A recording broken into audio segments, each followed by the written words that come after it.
Api di Bukit Menoreh. Cerita, Esa Mintarja. Audiobook, novel silat. Bab 318. Untuk menekan setiap rencana yang dapat mengacaukan para pengawal, maka setiap kali Ki Jayaraga atau Kiai Gringsing, atau Agung Sedayu sendiri yang telah menjadi pulih kembali, menjenguk mereka berganti-ganti. Dengan demikian maka keempat orang itu merasa bahwa mereka selalu diawasi oleh orang-orang berilmu tinggi itu. Dalam pada itu, Agung Sedayu, Kiai Gringsing, Ki Jayaraga dan Ki Gede telah membicarakan, apakah yang akan mereka lakukan terhadap keempat orang itu. Kita akan mengalami kesulitan jika mereka tetap kita simpan di sini. Kita tidak mempunyai tempat yang memadai yang dinding-dindingnya diperkuat dengan batang-batang besi apalagi baja. Atau setidaknya batu, berkata Ki Gede. Baiklah, berkata Kiai Gringsing. Jika demikian, maka sebaiknya orang-orang itu kita bawa ke Mataram. Kita akan menyerahkan keempat orang itu, sekaligus memberikan laporan tentang perjalanan Raden Rangga dan Gelagah Putih. Ki Gede Menoreh mengangguk-angguk. Katanya, jika demikian aku sependapat Kiai. Mungkin Mataram memiliki tempat yang lebih baik dan memiliki senapati yang berilmu tinggi, sehingga keempat orang itu bagi Mataram tidak menjadi masalah lagi. Tetapi untuk membawanya ke Mataram diperlukan orang yang dapat dipercaya sepenuhnya. Karena akan dapat terjadi kemungkinan yang tidak dikehendaki di perjalanan. Biarlah aku bawa bersama saat aku kembali ke Jati Anom, Ki Gede. Pandan Wangi pun telah terlalu lama meninggalkan suaminya. Melampaui waktu yang sudah dijanjikan, berkata Kiai Gringsing. Tetapi Suandaru tidak akan berkeberatan, karena Pandan Wangi berada di rumahnya sendiri, jawab Ki Gede. Tetapi Suandaru dapat saja menjadi gelisah, karena ia dapat menduga bahwa ada kemungkinan terjadi sesuatu di perjalanan, sehingga Ki Gede menganggap bahwa Pandan Wangi telah berada di Sangkal Putung, sementara itu ternyata ia masih belum sampai, berkata Kiai Gringsing. Ki Gede mengangguk-angguk, ia memang tidak akan dapat menahan Pandan Wangi lebih lama lagi. Tetapi ia masih juga bertanya tentang keempat orang itu. Kiai, apakah Kiai akan membawa keempat orang itu hanya berdua dengan Pandan Wangi? Kiai Gringsing termangu-mangu. Namun kemudian katanya, aku akan minta Ki Jayaraga dan Agung Sedayu bersama kami ke Mataram, menghadap Panembahan Senapati. Atau jika Panembahan kebetulan tidak ada di istana, atau sedang sibuk, kami dapat menemui Ki Juru Martani yang bergelar Ki Patih Mandaraka. Agung Sedayu dan Ki Jayaraga sama sekali tidak berkeberatan. Mereka memang juga merasa berkewajiban untuk datang menghadap. Apalagi Agung Sedayu. Karena itu, maka mereka memutuskan bahwa dalam waktu dekat, keempat orang itu akan dibawa ke Mataram. Namun sebelumnya mungkin kita akan dapat berbincang dengan mereka, berkata Kiai Gringsing. Lalu, mungkin orang-orang yang menyebut dirinya berasal dari Watu Gulung itu mengenali padepokan yang disebut Nagaraga. Ki Gede sependapat. Memang mungkin mereka akan dapat diajak berbicara serba sedikit tentang perguruan Nagaraga, karena mereka juga berasal dari timur, sebagaimana orang-orang Nagaraga yang pernah berusaha untuk mencari penyelesaian dengan jalan pintas. Membunuh Panembahan Senapati. Karena itu, maka mereka pun telah menentukan waktu yang paling baik untuk berbicara dengan keempat orang itu, sementara Pandan Wangi dan Kiai Gringsing telah mempersiapkan pula perjalanan kembali ke Sangkal Putung. Akhirnya, waktu itu tiba. Kiai Gringsing dan Pandan Wangi telah menentukan bahwa mereka akan kembali ke Sangkal Putung di keesokan harinya, di saat matahari terbit. Akan bersama mereka Agung Sedayu dan Ki Jayaraga. Namun mereka hanya akan sampai ke Mataram untuk menyerahkan keempat orang yang mereka tangkap itu. Tetapi karena mereka akan berjalan bersama Pandan Wangi, serta agar tidak seorang diri di rumah, maka Sekar Mirah dalam perjalanan itu akan ikut pula. Namun sebelum di keesokan harinya keempat orang itu akan dibawa ke Mataram, maka malam itu keempat orang itu akan diajak berbicara oleh Ki Gede dengan beberapa orang lainnya yang ikut memimpin tanah perdikan Menoreh itu. Ketika keempat orang itu dipanggil menghadap, maka keempat orang itu memang menjadi berdebar-debar. Mereka tidak tahu apakah maksud Ki Gede memanggil mereka. Meskipun mereka sudah mengira bahwa agaknya Ki Gede akan berusaha untuk mengetahui sejauh-jauhnya tentang diri mereka berempat. Sejenak kemudian maka mereka berempat sudah berada di peringgitan. Dengan jantung yang berdebaran mereka melihat di sebelah Ki Gede itu duduk beberapa orang yang memang mereka segani. Di antara mereka nampak Kiai Gringsing, Ki Jayaraga, Agung Sedayu yang telah membunuh guru mereka, kemudian Pandan Wangi dan Sekar Mirah. Marilah Kisanak, dengan ramah Ki Gede mempersilahkan. Satu sikap yang membuat keempat orang itu semakin berdebar-debar, karena mereka mengenali orang yang menilik sikapnya terlalu ramah, namun tiba-tiba segera berubah menjadi seekor singa, apabila orang itu sudah mengajukan pertanyaan dan tidak terjawab sebagaimana keinginannya. Kisanak, berkata Ki Gede seterusnya. Ketahuilah, bahwa kami telah memutuskan, bahwa besok kalian akan kami antarkan ke Mataram. Kalian akan kami titipkan, dan bahkan kami serahkan kepada Panembahan Senapati, karena kami tidak mempunyai tempat yang memadai bagi Kisanak berempat. Keempat orang itu terkejut. Yang tertua dengan serta-merta telah bertanya. Pertimbangkan apakah yang telah mendorong Ki Gede untuk melakukan hal itu? Ki Gede mengerutkan keningnya. Namun kemudian jawabnya. Ada berbagai pertimbangan. Persoalan yang terjadi itu mula-mula bersumber pada perselisihan antara kalian dengan dua orang anak muda. Seorang di antaranya adalah Gelagah Putih, sepupu dan memang anak itu berada di bawah tanggung jawab Agung Sedayu. Sedang anak muda yang lain adalah Raden Rangga, putra Panembahan Senapati. Sedangkan pertimbangan yang lain adalah, seperti yang sudah aku katakan, di sini kami tidak mempunyai tempat yang memadai. Ki Gede, tempat yang Ki Gede berikan kepada kami sudah cukup memadai. Tetapi kami mengerti, mungkin Ki Gede mencemaskan bahwa kami akan melarikan diri, berkata yang tertua di antara mereka. Lalu, Ki Gede, kami berjanji bahwa kami tidak akan berbuat apa-apa sampai Ki Gede mengambil keputusan, hukuman apakah yang akan Ki Gede jatuhkan kepada kami. Kami sudah berjanji untuk melakukan semua hukuman dengan ikhlas, bahkan hukuman mati sekalipun, karena kami memang merasa bersalah. Kami pun merasa heran, bahwa kami tidak dibunuh pada saat-saat pertempuran itu terjadi di hutan Pandan.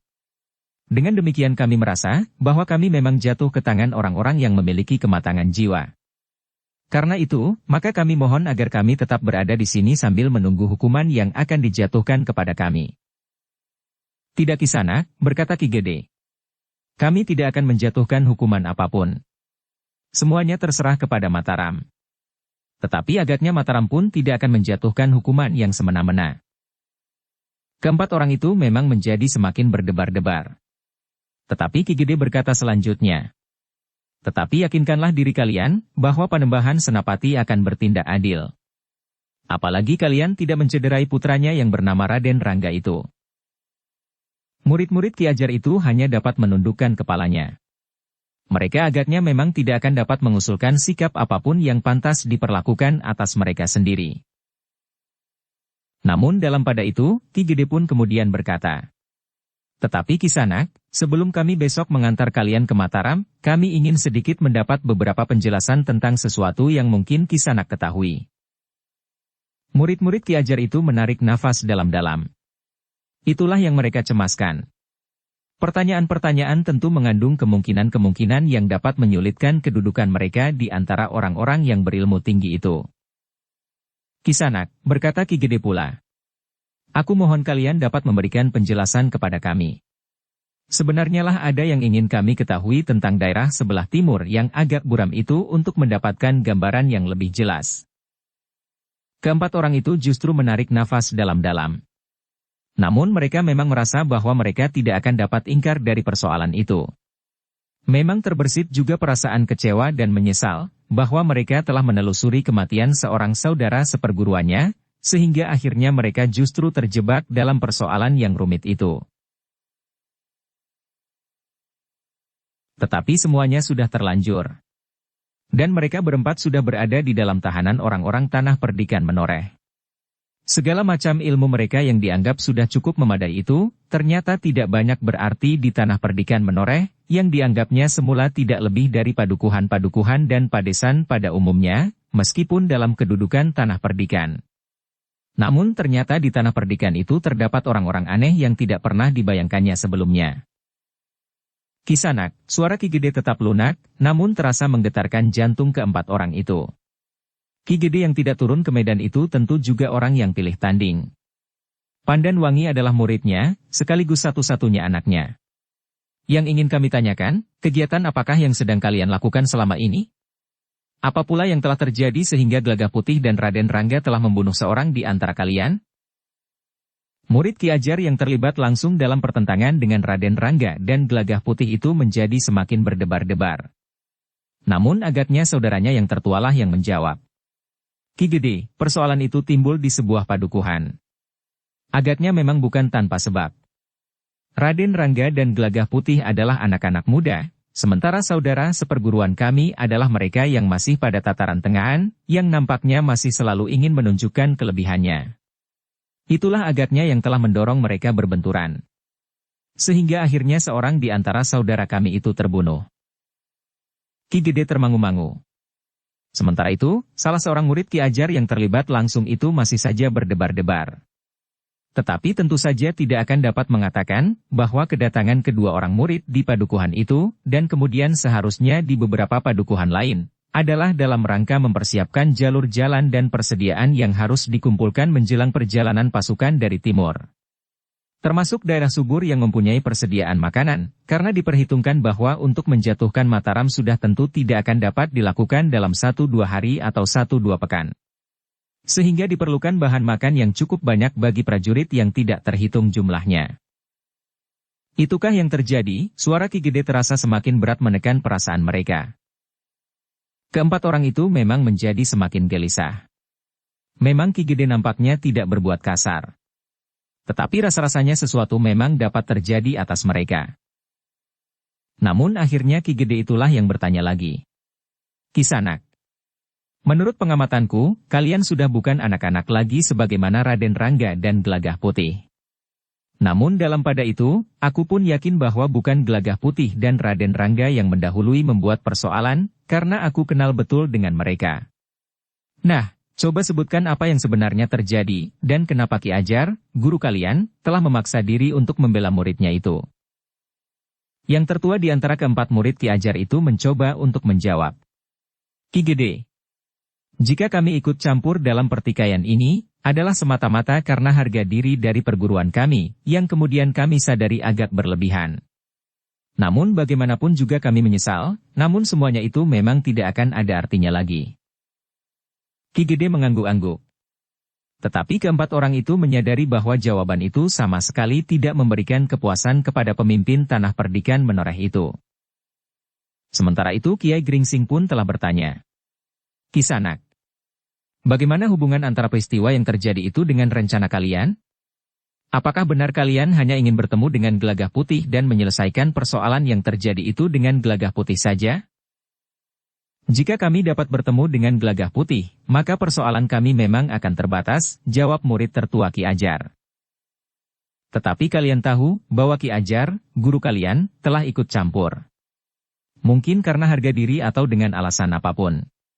Apakah dengan demikian kalian tidak memperhitungkan, meskipun seandainya kalian dapat bertemu dengan Gelagah Putih, bahwa gurunya pun akan ikut campur, bertanya Kiai Gringsing. Itu sudah kami perhitungkan, jawab murid Ki Ajar itu. Tetapi kami memang salah hitung. Kami mengira bahwa kami cukup kuat untuk menghadapi siapapun juga. Termasuk guru Gelagah Putih. Kami tidak mengira sama sekali, bahwa orang yang disebut Agung Sedayu itu mampu mengalahkan guru. Baiklah Kisanak, berkata Agung Sedayu kemudian.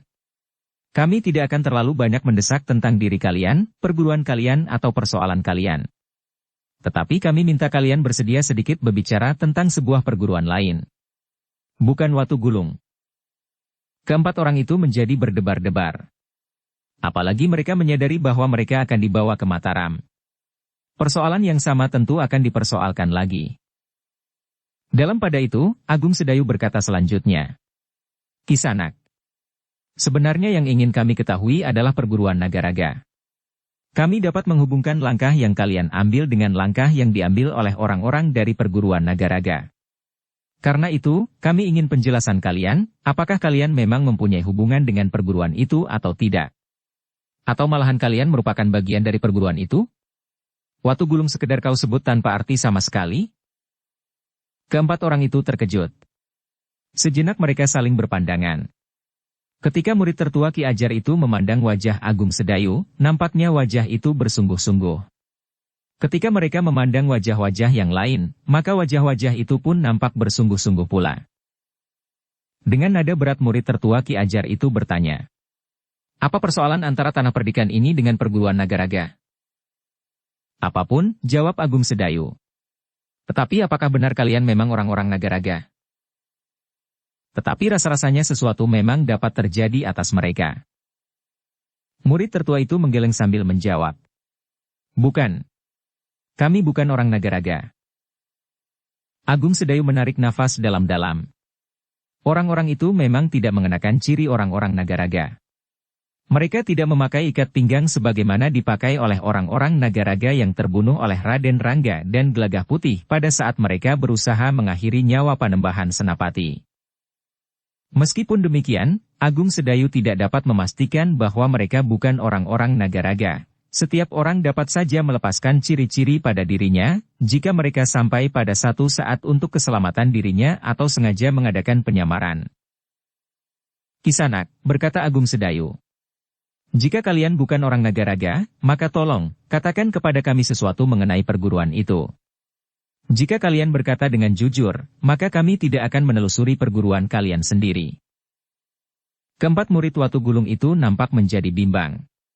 Namun kemudian yang tertua, yang mewakili gurunya itu berkata, "Kami justru sedang bersaing dengan perguruan Nagaraga." "Bersaing tentang apa?" desak Agung Sedayu. Murid Ki Ajar itu terdiam. Baru disadarinya bahwa ia akan dapat terperosok ke dalam kesulitan jika ia menyebut persaingannya dengan perguruan Nagaraga. Persaingan dalam pengertian yang kurang baik bagi Mataram. Karena kedua perguruan itu sedang berebut pengaruh di daerah timur yang kemelut. Karena itu, maka dengan serta-merta murid tertua Ki Ajar itu menjawab, "Kami memang bersaing dalam pengembangan ilmu. Hubungan kami dengan perguruan Nagaraga agak kurang baik. Sewaktu-waktu persoalan di antara kami akan dapat meledak. Itulah sebabnya kami harus mempersiapkan diri sebaik-baiknya." Suaranya tiba-tiba merendah. "Tetapi semuanya sudah berlalu. Kini kami tidak akan dapat berbuat sesuatu lagi terhadap perguruan Nagaraga. Kini guru sudah tidak ada lagi." "Apakah ada semacam dendam di antara kalian?" tiba-tiba saja Ki Jayaraga bertanya. "Semacam itu. Tetapi sebenarnya lah kami hanya ingin disebut yang terbaik mula-mula. Tetapi kemudian perkembangannya menjadi semakin keras, sehingga mengarah kepada permusuhan," jawab murid tertua Ki Ajar itu. "Bagus," tiba-tiba saja Agung Sedayu beringsut. "Apakah dalam hubungan yang serasi atau justru kalian bermusuhan? Namun satu hal yang kami perlukan, bahwa kalian mengetahui letak perguruan itu." Murid tertua Ki Ajar itu termangu-mangu. Ia sadar bahwa pertanyaan kemudian adalah di mana letak perguruan Nagaraga itu. Untuk beberapa saat murid Ki Ajar itu berpikir, apakah ia akan mengatakannya atau tidak. Meskipun ia tidak tahu persoalan apa yang telah timbul antara perguruan Nagaraga dengan Tanah Perdikan Menoreh, namun kesannya bahwa antara perguruan Nagaraga dan Tanah Perdikan Menoreh telah terjadi sesuatu yang merentangkan jarak antara keduanya. Tiba-tiba saja murid Ki Ajar itu berkata di dalam hatinya, apakah justru Gagah Putih dan Raden Rangga itu sedang dalam perjalanan menuju ke perguruan Nagaraga? Sejenak murid Ki Ajar itu termangu-mangu, namun kemudian ia merasakan menurut firasatnya, bahwa Tanah Perdikan Menoreh menaruh dendam terhadap perguruan Nagaraga. Watu Gulung sudah tidak mempunyai kekuatan dengan terbunuhnya guru, berkata murid tertua itu di dalam hatinya. Jika ada orang lain yang membantu memperkecil arti perguruan Nagaraga, maka bersama-sama tidak berarti bagi Bang Wetan. Kenapa kau diam saja, desak Agung Sedayu. Baiklah, berkata murid tertua itu. Bagaimanapun juga, kami memang tidak akan dapat ingkar, bahwa kami mengetahui letak dan perkembangan perguruan Nagaraga itu. Apa yang dapat kalian katakan tentang perguruan itu? Bertanya Agung Sedayu pula. Perguruan itu tidak banyak berarti di luar padepokannya. Tetapi di dalam padepokannya, Nagaraga merupakan satu perguruan yang pilih tanding, jawab murid tertua itu. Kenapa begitu? Bertanya Agung Sedayu. Ada semacam sumber kekuatan yang memancar dari pusat perguruan itu, jawab murid Ki Ajar. Kekuatan itu memang dapat memberi bekal setiap murid dari perguruan Nagaraga. Tetapi semakin lama bekal itu semakin pudar, sehingga karena itu maka setiap kali setiap murid dari perguruan Nagaraga harus memperbaharui kekuatannya itu. Apakah sumber kekuatan itu? Bertanya Agung Sedayu. Seekor ular naga, jawab murid tertua Ki Ajar itu. Ular naga, patung, atau wujud yang lain? Bertanya Agung Sedayu pula. Murid Ki Ajar itu termangu-mangu. Namun katanya, aku tidak tahu pasti, apakah benar ular naga itu menjadi sumber kekuatan atau sekedar menurut perasaan orang-orang Nagaraga saja. Para pemimpin Tanah Perdikan Menoreh itu termangu-mangu. Namun kemudian Agung Sedayu pun bertanya sekali lagi. Tetapi kau belum mengatakan tentang naga itu. Seekor naga sebenarnya ular yang besar, atau patung, atau wujud yang lain yang disebutnya naga. Murid tertua Ki Ajar itu menjawab. Ular. Sebenarnya ular yang besar. Yang menurut kata orang, ular itu memakai sumping di atas telinganya dan semacam mahkota di kepalanya. Lidahnya yang panjang bercabang itu seperti api yang memancar jika lidah itu terjulur. Dari matanya bagaikan memancar sinar maut yang membunuh lawan-lawan para penghuni padepokan yang dibuat oleh perguruan Nagaraga itu, tetapi memancarkan sinar kehidupan bagi murid-murid perguruan Nagaraga.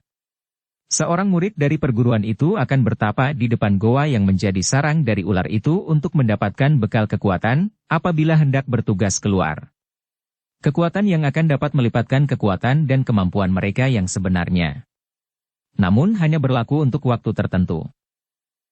Keterangan itu telah membuat Kiai Gringsing, Agung Sedayu dan orang-orang lain yang mendengar keterangan itu menjadi tegang.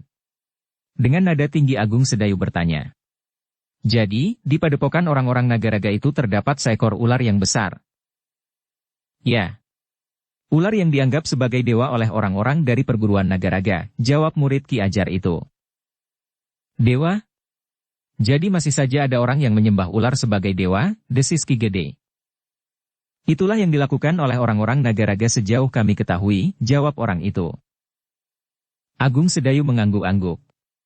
Namun kemudian katanya. Baiklah Kisanak.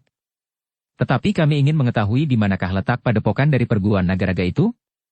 Apakah di lereng Gunung Lawu atau di mana? Dahulu, jawab murid Ki Ajar. Tetapi pada dasarnya mereka mengikuti ular yang didoakan itu, kemana ular itu pergi. Pada satu ketika ular itu turun dari lereng Gunung Lawu. Menyusuri Kali Lanang, sehingga membuat penghuni padukuhan di sebelah Kali Lanang menjadi gempar. Namun kemudian ular yang besar itu telah naik tebing dan memisahkan diri dengan arus Kali Lanang, menuju ke sebuah padang perdu. Kemudian seperti memang sudah diketahui dengan pasti sebelumnya, ular itu masuk ke dalam goa yang cukup luas, meskipun tidak begitu dalam. Goa itu terletak di arah utara padukuhan Ngrambe. Namun masih disekat oleh sebuah hutan yang tidak begitu luas, tetapi cukup lebat dan pepat. Karena itu, maka untuk menuju ke goa itu dari Ngrambe harus ditempuh jalan melingkar. Lewat Tanggul Kali Lanang. Yang mendengarkan cerita itu mengangguk-angguk. Dengan nada datar Ki Gede bertanya.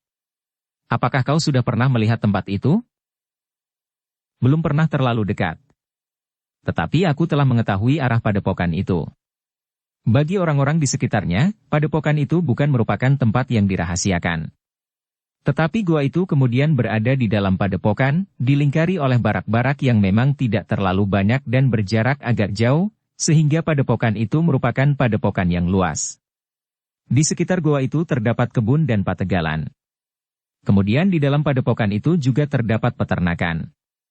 Pada saat-saat tertentu, seekor kambing telah dikorbankan untuk memberi makan ular yang besar yang berada di goa itu. Jadi padepokan itu dibuat setelah ular itu berada di dalam goa, bertanya Agung Sedayu. Ya, jawab murid Ki Ajar itu. Jika pada satu saat ular itu berpindah lagi, maka perguruan Nagaraga pun akan berpindah, bahkan seandainya menyeberangi Bengawan sekalipun. Agung Sedayu menarik nafas dalam-dalam. Kemudian katanya kepada Ki Gede. Ki Gede, aku kira beberapa hal yang kita perlukan sudah kita tanyakan. Kita tidak tahu apakah ia memberikan keterangan dengan jujur. Namun kita akan dapat membuktikan apakah keterangannya benar atau tidak, berkata Agung Sedayu. Ki Gede mengangguk-angguk. Kemudian katanya. Aku kira bagi kita di sini sudah cukup. Mungkin masih ada beberapa pertanyaan yang akan diajukan oleh Panembahan Senapati di Mataram besok. Ketika Agung Sedayu memandang sekilas wajah-wajah para murid Ki Ajar itu, nampak kecemasan membayang. Namun mereka berusaha untuk menyembunyikan perasaannya, meskipun Agung Sedayu kemudian berkata, "Panembahan Senapati tidak akan berbuat apa-apa, asal kalian menjawab pertanyaan-pertanyaan dengan jujur." Murid tertua Ki Ajar itu menarik nafas dalam-dalam. Sementara itu Ki Gede pun berkata, "Baiklah. Kalian dapat beristirahat. Besok kalian akan berangkat." Demikianlah, maka setelah keempat murid itu dikembalikan ke tempat tahanannya, maka Ki Gede pun masih juga berbicara beberapa saat. Agaknya keterangan murid Ki Ajar itu memang membuat orang-orang di tanah perdikan itu gelisah. Karena membayangkan bahwa Gelagah Putih dan Raden Rangga telah melingkar-lingkar di daerah yang luas dan belum pernah dikenalnya. Jika mereka pada satu saat menemukan perguruan Nagaraga, maka mereka akan terjebak ke dalam satu perguruan yang kuat. Pesan Panembahan Senapati, mereka hanya diperintahkan untuk mengenali dan mengetahui serba sedikit tentang perguruan itu. Mereka tidak mendapat perintah untuk bertindak atas padepokan itu, berkata Agung Sedayu. Tetapi mengingat sifat dan watak Raden Rangga, maka persoalannya mungkin akan berkembang. Atau bahkan menentukan. "Jadi bagaimana pendapatmu?" bertanya Kiai Gringsing. "Guru, apakah kita membiarkan saja semuanya itu akan terjadi?" bertanya Agung Sedayu. Kiai Gringsing termangu-mangu. Tetapi ia menangkap niat yang terbersit di hati Agung Sedayu. Karena itu, maka ia pun justru bertanya. "Jadi, apakah yang sebaiknya harus kita lakukan menurut pendapatmu?" Agung Sedayu memandang orang-orang yang berada di ruang itu. Namun kemudian sambil menarik nafas dalam-dalam ia berdesis. "Aku memang merasa ragu-ragu. Tetapi ada satu keinginan yang mendesak untuk pergi ke timur." "Aku sudah mengira," berkata Kiai Gringsing. "Tetapi terserah kepada kalian, apakah sebaiknya kita pergi?" Menilik gerak perguruan Nagaraga di Mataram, maka perguruan itu memiliki pengikut yang banyak sekali, berkata Agung Sedayu. Tetapi Kiai Gringsing menggeleng. Katanya, "Aku tidak yakin. Perguruan itu bukan perguruan yang mempunyai pengikut tidak terhitung mengingat keterangan murid Ki Ajar. Barak di padepokan itu hanya sedikit di sebelah-menyebelah goa itu. Tetapi yang banyak adalah gerombolan-gerombolan yang dimanfaatkannya. Mereka tidak berada di padepokan itu. Tetapi mereka berada di sarang-sarang mereka masing-masing. Mungkin beberapa kelompok perampok atau penyamun atau orang-orang yang merasa mempunyai sedikit kekuatan dan terikat oleh satu lingkungan atau keluarga, atau ikatan apapun. Atau perguruan Nagaraga memang sudah berhubungan dengan kekuatan Bang Wetan yang tidak mau tunduk kepada perintah Panembahan Senapati di Mataram." Agung Sedayu mengangguk-angguk, katanya. "Masih banyak yang mungkin dapat didengar dari para murid Ki Ajar." "Ya. Tetapi biarlah kita mendengarnya bersama Panembahan Senapati di Mataram. Mudah-mudahan orang-orang itu berbicara berterus terang," desis Kiai Gringsing. Ki Jayaraga hanya mengangguk-angguk saja. Namun tiba-tiba ia berkata, "Aku akan ikut bersama kalian jika pergi ke timur." Sejenak mereka saling berpandangan. Namun kemudian Ki Gede berkata, "Jika kalian semuanya pergi, maka tanah perdikan ini akan menjadi kosong." "Mudah-mudahan tidak terlalu lama," desis Agung Sedayu. "Kami sudah mendapat ancar-ancar kemana kami harus pergi." Ki Gede pun kemudian memandang Sekar Mirah yang menjadi tegang. "Bagaimana pendapatmu Sekar Mirah?" Sekar Mirah termangu-mangu. Namun kemudian katanya, "Ada dua tanggapan yang saling bertentangan di hatiku Ki Gede. Mengingat Gelagah Putih dan Raden Rangga yang menempuh perjalanan berbahaya itu, aku memang menganggap bahwa perlu ditelusuri perjalanannya. Tetapi di lain pihak, aku mencemaskan Kakang Agung Sedayu, mengingat kekuatan perguruan Nagaraga itu. Dengan demikian maka aku menjadi bimbang, manakah yang lebih baik dilakukan oleh Kakang Agung Sedayu." Ki Jayaragalah yang dengan serta-merta menyahut. "Ki Gede, aku kira Agung Sedayu tidak perlu pergi. Biarlah aku dan Kiai Gringsing sajalah yang pergi. Aku juga mempunyai tanggung jawab atas Gelagah Putih, karena ia pun muridku. Sementara itu, Agung Sedayu akan dapat diwakili oleh Kiai Gringsing. Kita berdua akan meneruskan perjalanan setelah menghadap Panembahan Senapati. Sedangkan Agung Sedayu dan Sekar Mirah akan kembali ke tanah perdikan. Aku berkewajiban untuk menemukan kembali Gelagah Putih. Ia datang ke tanah perdikan ini untuk mengikut aku, berkata Agung Sedayu. Namun Kiai Gringsing berkata, "Sudahlah Agung Sedayu. Mungkin akan datang orang lain ke tanah perdikan. Sebaiknya kau memang tidak meninggalkan tanah perdikan ini. Aku sependapat dengan Kiai Jayaraga, bahwa kami berdualah yang akan menelusuri jalan ke timur, menyusul Gelagah Putih dan Raden Rangga." "Tetapi Kiai," potong Sekar Mirah. "Bukan maksudku menahan Kakang Agung Sedayu." "Bukan kau yang menahannya," jawab Kiai Gringsing. "Kita memperhitungkan segala sesuatunya dari kemungkinan-kemungkinan yang paling baik." Sekar Mirah menarik nafas dalam-dalam. Katanya, "Aku tidak ingin suamiku tertahan melakukan kewajibannya hanya karena kecemasanku, istrinya." "Jangan menyalahkan diri sendiri," berkata Kiai Gringsing. "Kita wajib mencari cara yang paling baik sehingga tidak mengorbankan kepentingan-kepentingan yang lain." "Tetapi sejak semula, akulah yang merasa wajib untuk menyusulnya," berkata Agung Sedayu. Kiai Gringsing tertawa. Katanya, "Marilah itu kita lupakan. Sekarang yang manakah yang lebih baik kita lakukan bagi semuanya?" "Aku menyesal, bahwa aku telah mengatakan perasaanku," desis Sekar Mirah. "Kau sudah bersikap jujur. Jangan disesali. Justru sikap yang jujur itulah yang kita perlukan. Kau lebih baik mengatakan apa yang tersirat di hatimu, bagaimanapun tanggapan orang lain, namun yang akibatnya akan dapat sebaliknya," berkata Kiai Gringsing. "Sudahlah," berkata Ki Jayaraga. "Kami orang-orang tua memang sudah merindukan untuk mengenang masa petualangan. Mungkin sekedar untuk mengenang saja dan tidak memberikan arti apa-apa." Ki Gedelah yang kemudian berkata, "Aku sependapat dengan Kiai Gringsing dan Ki Jayaraga. Mungkin karena dengan demikian maka aku tidak akan ditinggalkan sendiri di sini." Agung Sedayu menarik nafas dalam-dalam. Memang terbersit perasaan kecewa. Tetapi ia tidak dapat menolak pendapat gurunya. Meskipun ialah yang mula-mula berpendapat bahwa sebaiknya jalan Gelagah Putih dan Raden Rangga ditelusuri, namun keputusannya ternyata menjadi lain. Justru Kiai Gringsing dan Ki Jayaragalah yang akan pergi ke timur, setelah mengantarkan tawanan mereka ke Mataram dan mengantar Pandan Wangi kembali kepada suaminya. "Jangan pikirkan," berkata Kiai Gringsing. "Anggaplah sebagai sesuatu yang wajar saja." Agung Sedayu tidak menjawab lagi. Sementara itu, maka Ki Jayaragalah yang berbicara. "Mudah-mudahan aku masih mengenali jalan-jalan yang melingkar-lingkar di lembah dan lereng pegunungan yang pernah aku jelajahi, karena aku pernah menyusuri tanah ini dari ujung sampai ke ujung di masa mudaku." Dalam pada itu, maka sejenak kemudian pertemuan itu pun telah dianggap cukup. Mereka akan beristirahat, karena esok pagi mereka akan pergi ke Mataram membawa keempat tawanan itu dan menyerahkannya kepada Panembahan Senapati. Pagi-pagi benar, mereka pun telah bersiap. Mereka segera pergi ke rumah Ki Gede untuk menyiapkan keempat orang yang akan dibawa ke Mataram itu. Agaknya mereka berempat memang tidak mempunyai pilihan apapun juga. Mereka telah pasrah dan menerima apapun yang bakal terjadi atas mereka. Ki Gede agaknya telah menyediakan 4 ekor kuda bagi keempat orang itu.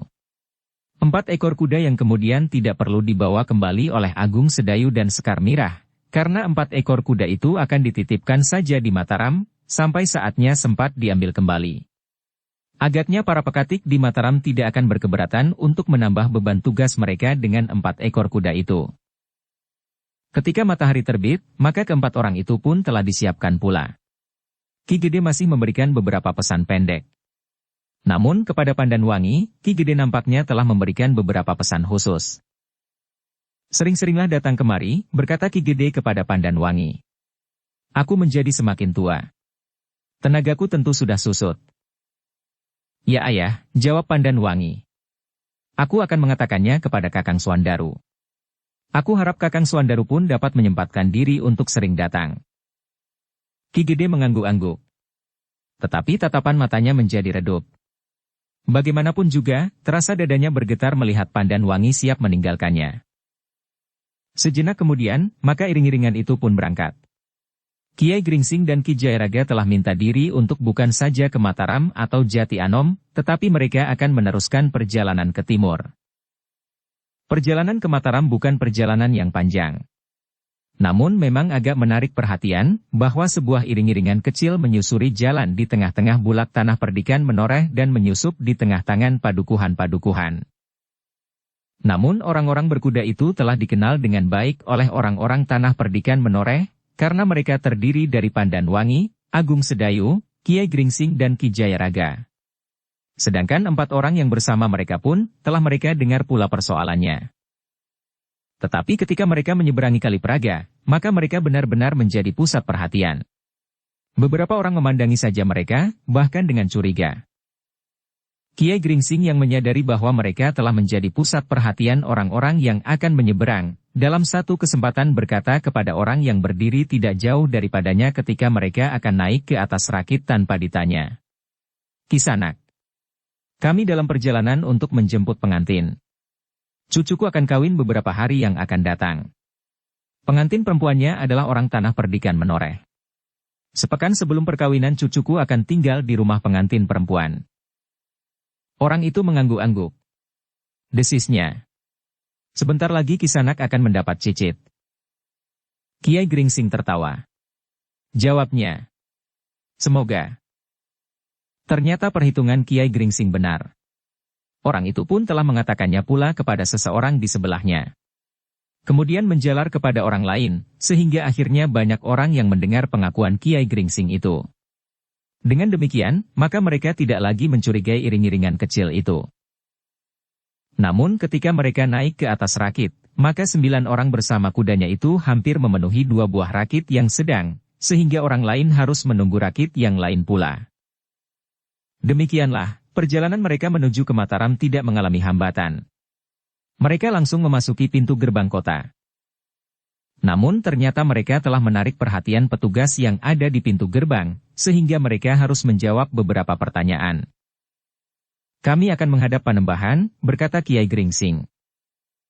"Untuk apa?" bertanya penjaga pintu itu. "Kami ingin menyampaikan persoalan kami kepada Panembahan," jawab Kiai Gringsing pula.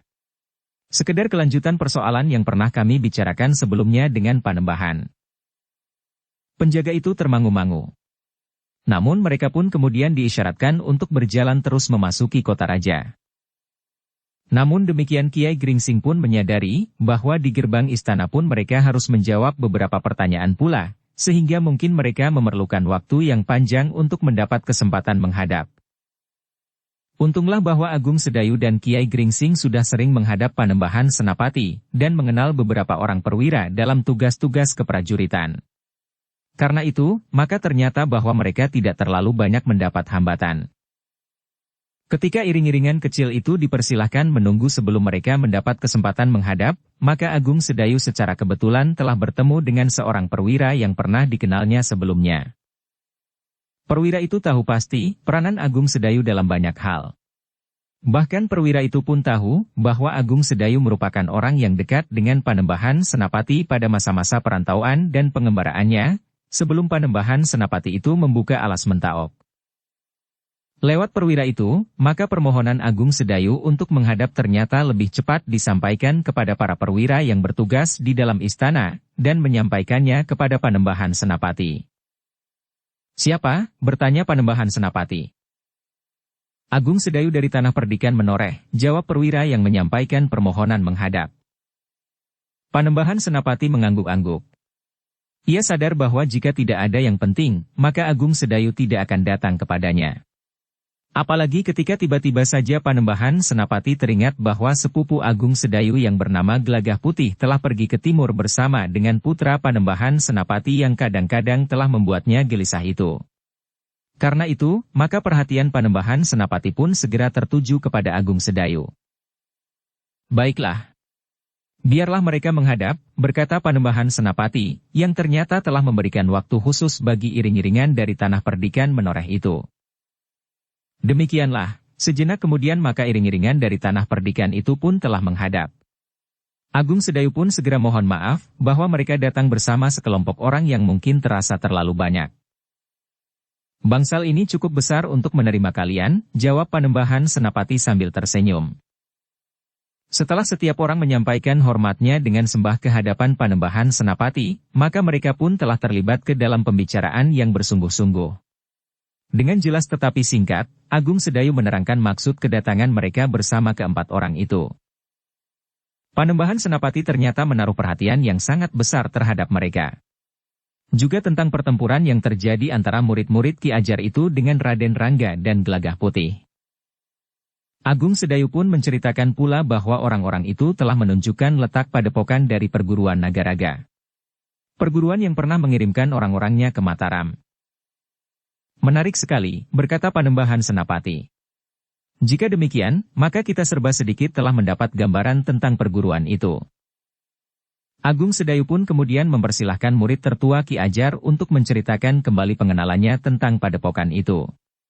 Padepokan yang mengelilingi sebuah goa yang dihuni oleh seekor ular naga yang besar, yang bahkan dianggap keramat oleh orang-orang Nagaraga, sehingga kemanapun ular itu berpindah, maka padepokan Nagaraga itu telah berpindah pula. Yang terakhir, kami sempat mengenali padepokannya, berkata murid tertua dari perguruan Watu Gulung itu. Panembahan Senapati mengangguk-angguk. Tertangkap oleh ketajaman panggeretanya bahwa memang ada semacam persaingan yang terjadi antara perguruan Watu Gulung dengan perguruan Nagaraga. Di hadapan Panembahan Senapati, murid tertua Ki Ajar itu justru telah berbicara lebih banyak. Ketika ia berada di tanah perdikan Menoreh, ia tidak begitu yakin bahwa hubungan antara Menoreh dan Mataram begitu dekat. Namun mereka akhirnya melihat sendiri bahwa ada jalur lain kecuali jalur yang resmi, yang dapat ditempuh oleh orang-orang tanah perdikan Menoreh untuk menghadap Panembahan Senapati di Mataram. Ketika orang-orang Watu Gulung itu selesai dengan keterangan mereka, maka Kiai Gringsing pun berkata, Panembahan, perkenankanlah hamba bersama dengan Ki Jayaraga untuk menyusul putra Panembahan, Raden Rangga, yang pergi ke timur bersama Gelagah Putih. Panembahan Senapati mengangguk-angguk. Namun kemudian katanya, apakah Kiai hanya pergi berdua saja? Hamba Panembahan. Kami berniat untuk dapat menyusul Raden Rangga dan Gelagah Putih sebelum mereka mencapai padepokan Nagaraga. Menurut pendengaran hamba, Panembahan hanya memerintahkan kedua anak muda itu untuk mengenali dan mengamati padepokan Nagaraga. Tetapi kami tidak yakin bahwa anak-anak muda itu dapat mengekang diri untuk tidak memasuki padepokan, jawab Kiai Gringsing. Aku sependapat Kiai. Tetapi apakah Kiai akan kembali ke tanah perdikan Menoreh lebih dahulu, atau akan langsung pergi ke timur, bertanya Panembahan Senapati.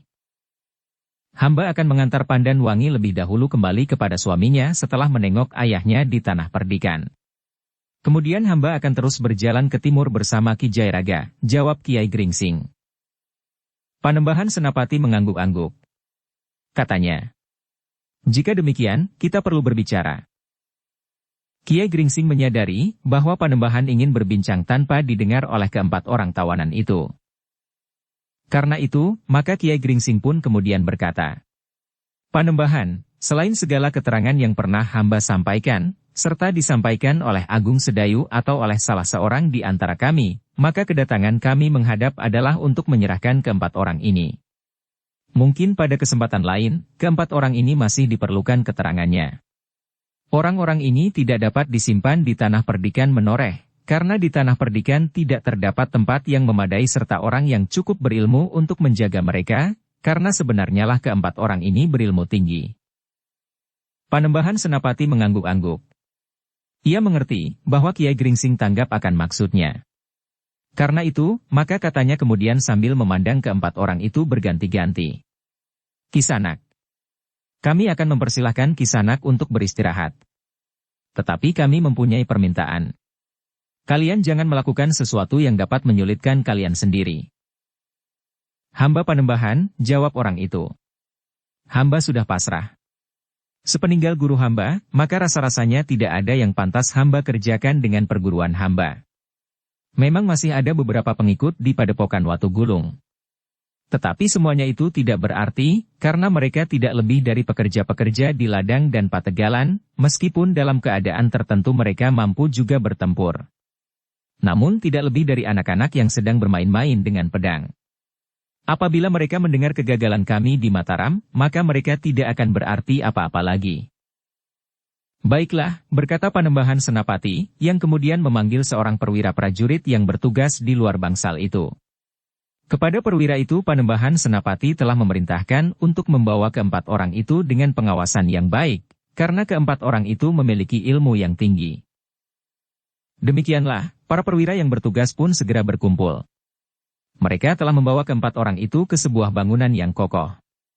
Bangunan yang memang disiapkan untuk menyimpan orang-orang yang berilmu tinggi. Sementara itu, di dalam bangsal pertemuan, Panembahan Senapati mulai berbincang dengan Kiai Gringsing. Sambil mengangguk-angguk Panembahan Senapati berkata, "Jadi Agung Sedayu dan Sekar Mirah akan kembali ke Tanah Perdikan, sementara Pandan Wangi kembali ke Sangkal Putung.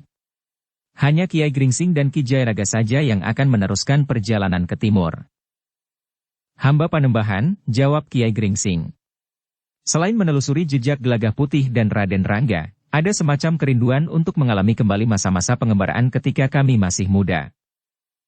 Panembahan Senapati mengerutkan keningnya. Namun kemudian nampak bibirnya tersenyum meskipun tidak terlalu cerah. Katanya, "Memang kadang-kadang kita dicengkam oleh satu keinginan untuk mengulangi pengembaraan itu. Tetapi aku kini terkungkung dalam tugas-tugasku di sini, yang kadang-kadang terasa menjemukan." "Tentu Panembahan," jawab Kiai Gringsing. "Kedudukan Panembahan tidak akan mengizinkan Panembahan untuk mengembara sebagaimana masa-masa Panembahan remaja, bahkan meningkat dewasa pada waktu itu." "Baiklah Kiai," berkata Panembahan Senapati. "Tetapi aku tidak mau bekerja dua kali. Kini Kiai sudah mendapat tuntunan arah dari orang-orang Watu Gulung. Karena itu, maka aku akan melakukannya sekaligus. Jika Kiai bertemu dengan Rangga dan Gelagah Putih, perintahkan mereka kembali. Tetapi jika mereka ingin pergi bersama Kiai, maka tugasnya akan ditambah lagi, sebagaimana yang akan aku mintakan kepada Kiai untuk bersedia melakukannya."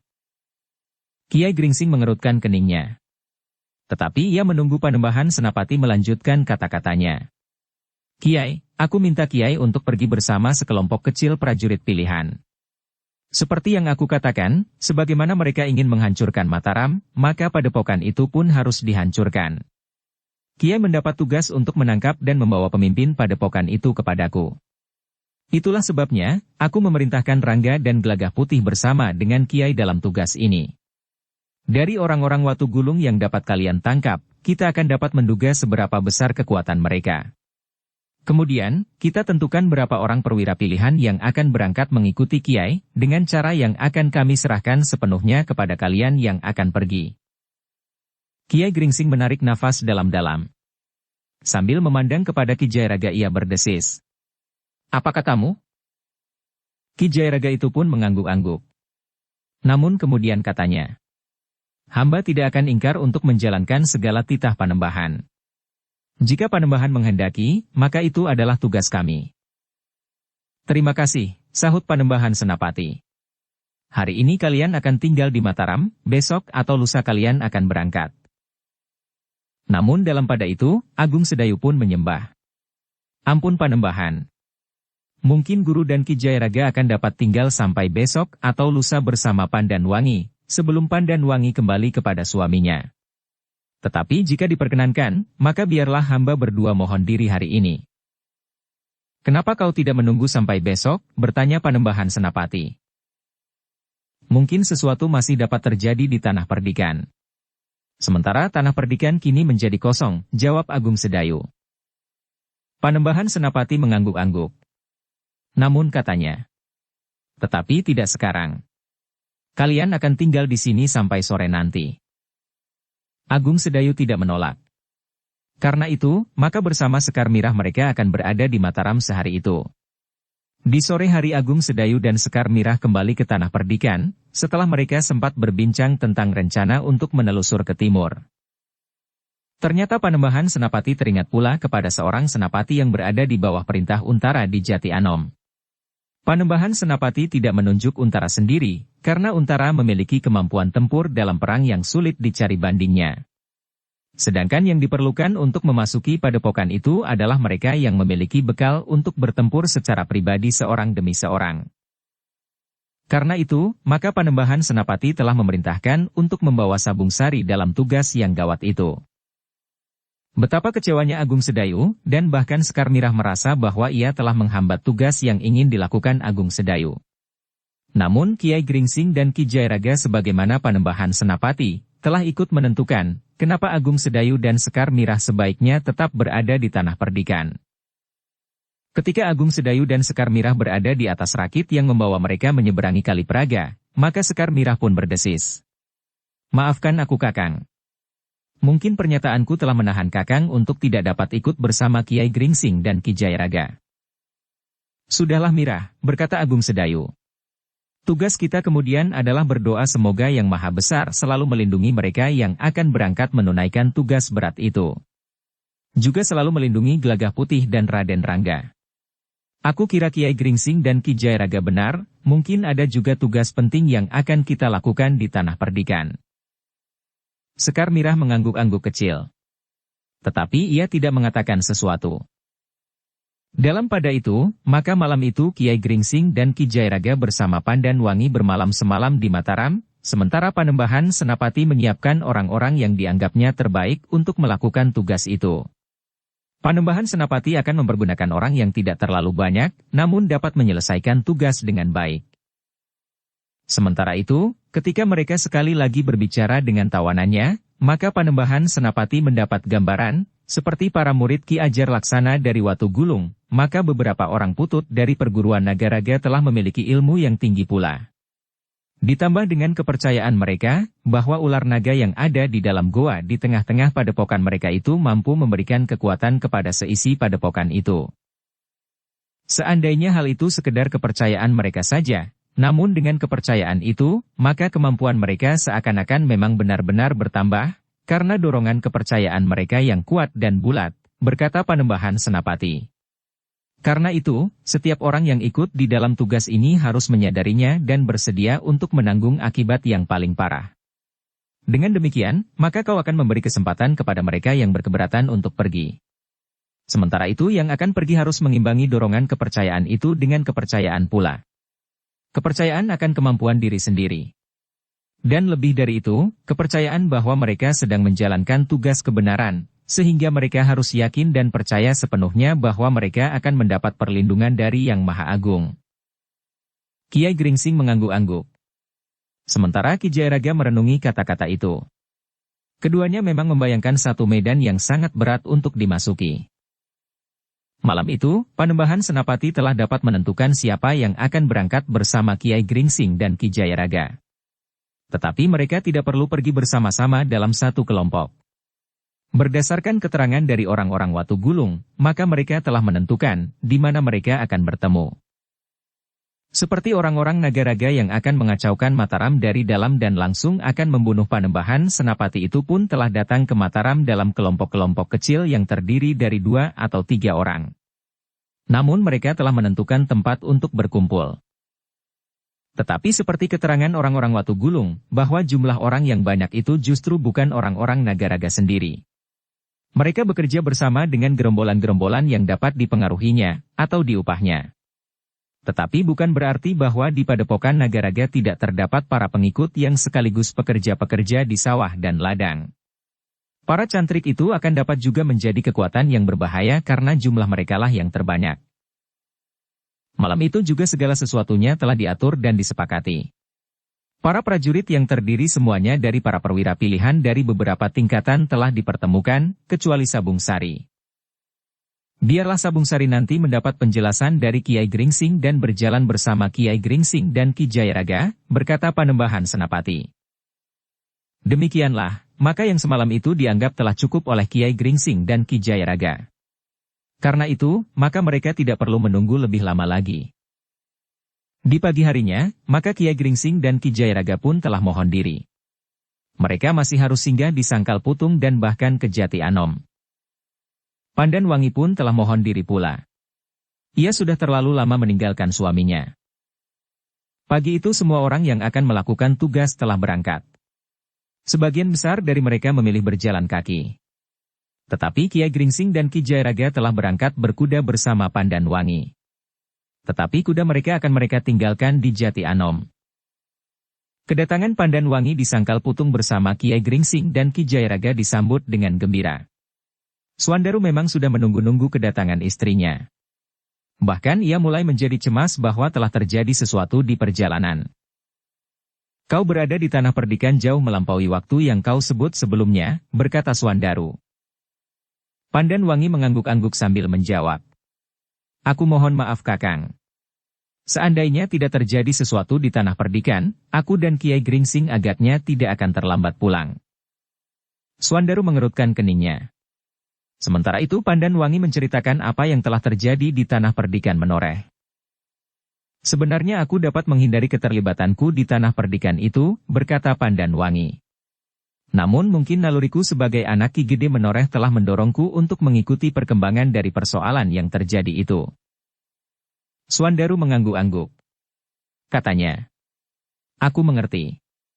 Untunglah bahwa Kiai Gringsing ada di tanah perdikan. Jika tidak, aku kira tanah perdikan akan mengalami kesulitan. Bukan aku yang menyelesaikan, Swandaru, sahut Kiai Gringsing. Tetapi Agung Sedayu sendiri. Ia memang orang yang dicari oleh orang-orang Watu Gulung itu. Swandaru mengangguk-angguk. Namun ia masih bergumam. Untunglah bahwa Kakang Agung Sedayu masih mampu mengatasi ilmu Ki Ajar itu. Agaknya orang Watu Gulung itu juga seorang yang tidak banyak mengetahui kemampuan ilmu kanuragan yang sebenarnya, sehingga dengan ilmunya yang terbatas itu ia sudah merasa orang terkuat di dunia. Tetapi Kakang Agung Sedayu nampaknya memang memiliki kelebihan, desis Pandan Wangi. Tentu, jawab Swandaru. Kelebihan dari orang yang telah dibunuhnya itu. Tetapi jika pada suatu saat datang bahaya yang sebenarnya, sementara guru tidak berada di dekatnya, maka Kakang Agung Sedayu akan mengalami kesulitan. Karena itu, selagi hal seperti itu belum terjadi, maka sebaiknya Kakang Agung Sedayu menyempatkan diri untuk menyempurnakan ilmunya. Hampir saja Pandan Wangi menjelaskan apa yang dilihatnya pada Agung Sedayu. Namun sebenarnya lah ia adalah seorang istri yang selalu berusaha untuk berbuat sebaik-baiknya bagi suaminya. Ia pun berusaha untuk menjaga perasaan suaminya, sehingga ia tidak dengan serta-merta menceritakan kelebihan Agung Sedayu. Untuk itu agaknya masih memerlukan waktu. Karena itu, maka Pandan Wangi pun tidak banyak menceritakan apa yang sebenarnya telah dilihat pada Agung Sedayu itu. Kiai Gringsing pun tidak mau memuji Agung Sedayu di hadapan Swandaru, meskipun serba sedikit ia telah mengatakan tentang Agung Sedayu. Katanya.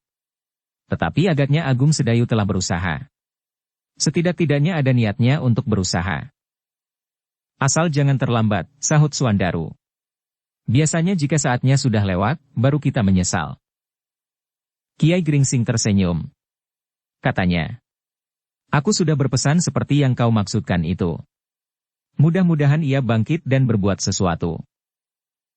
Swandaru menarik nafas dalam-dalam. Ulangnya. Mudah-mudahan. Namun Kiai Gringsing pun kemudian telah membelokkan pembicaraan mereka. Kiai Gringsing telah mengatakan serba sedikit tentang perjalanan yang akan ditempuhnya bersama Ki Jayaraga. Swandaru mengangguk-angguk. Namun tiba-tiba ia bertanya. Kenapa Kakang Agung Sedayu sendiri tidak mau berangkat mencari sepupunya? Angger Swandaru, Ki Jayaraga lah yang menyahut. Aku merasa bahwa aku telah mengangkat Gelagah Putih sebagai muridku. Karena itu, maka aku merasa wajib untuk melakukannya. Ya, sahut Swandaru. Ki Jayaraga adalah guru Gelagah Putih. Tetapi Kiai Gringsing bukan apa-apanya. Seharusnya lah Kakang Agung Sedayulah yang dengan dada tengadah berkata, aku akan mencari adik sepupuku. Tetapi yang terjadi, justru Kakang Agung Sedayu merasa lebih aman untuk tetap berada di tanah perdikan. Apakah luka-lukanya terlalu parah, sehingga ia tidak dapat pergi? Tidak, jawab Kiai Gringsing. Luka-lukanya dapat diatasinya. Tetapi aku memang sependapat, bahwa Agung Sedayu harus tetap berada di tanah perdikan. Mungkin ada sesuatu terjadi lagi sehingga diperlukan seseorang untuk mengatasinya di tanah perdikan Menoreh. Swandaru justru tersenyum. Katanya, memang banyak alasan yang dapat disusun. Tetapi menurut pendapatku, seharusnya Kakang Agung Sedayu adalah orang yang paling berkepentingan untuk menyusul Gelagah Putih. Seandainya Kakang Agung Sedayu sekarang ini ikut pergi, maka aku akan dengan sukarela mengikutinya untuk dapat membantunya jika diperlukannya.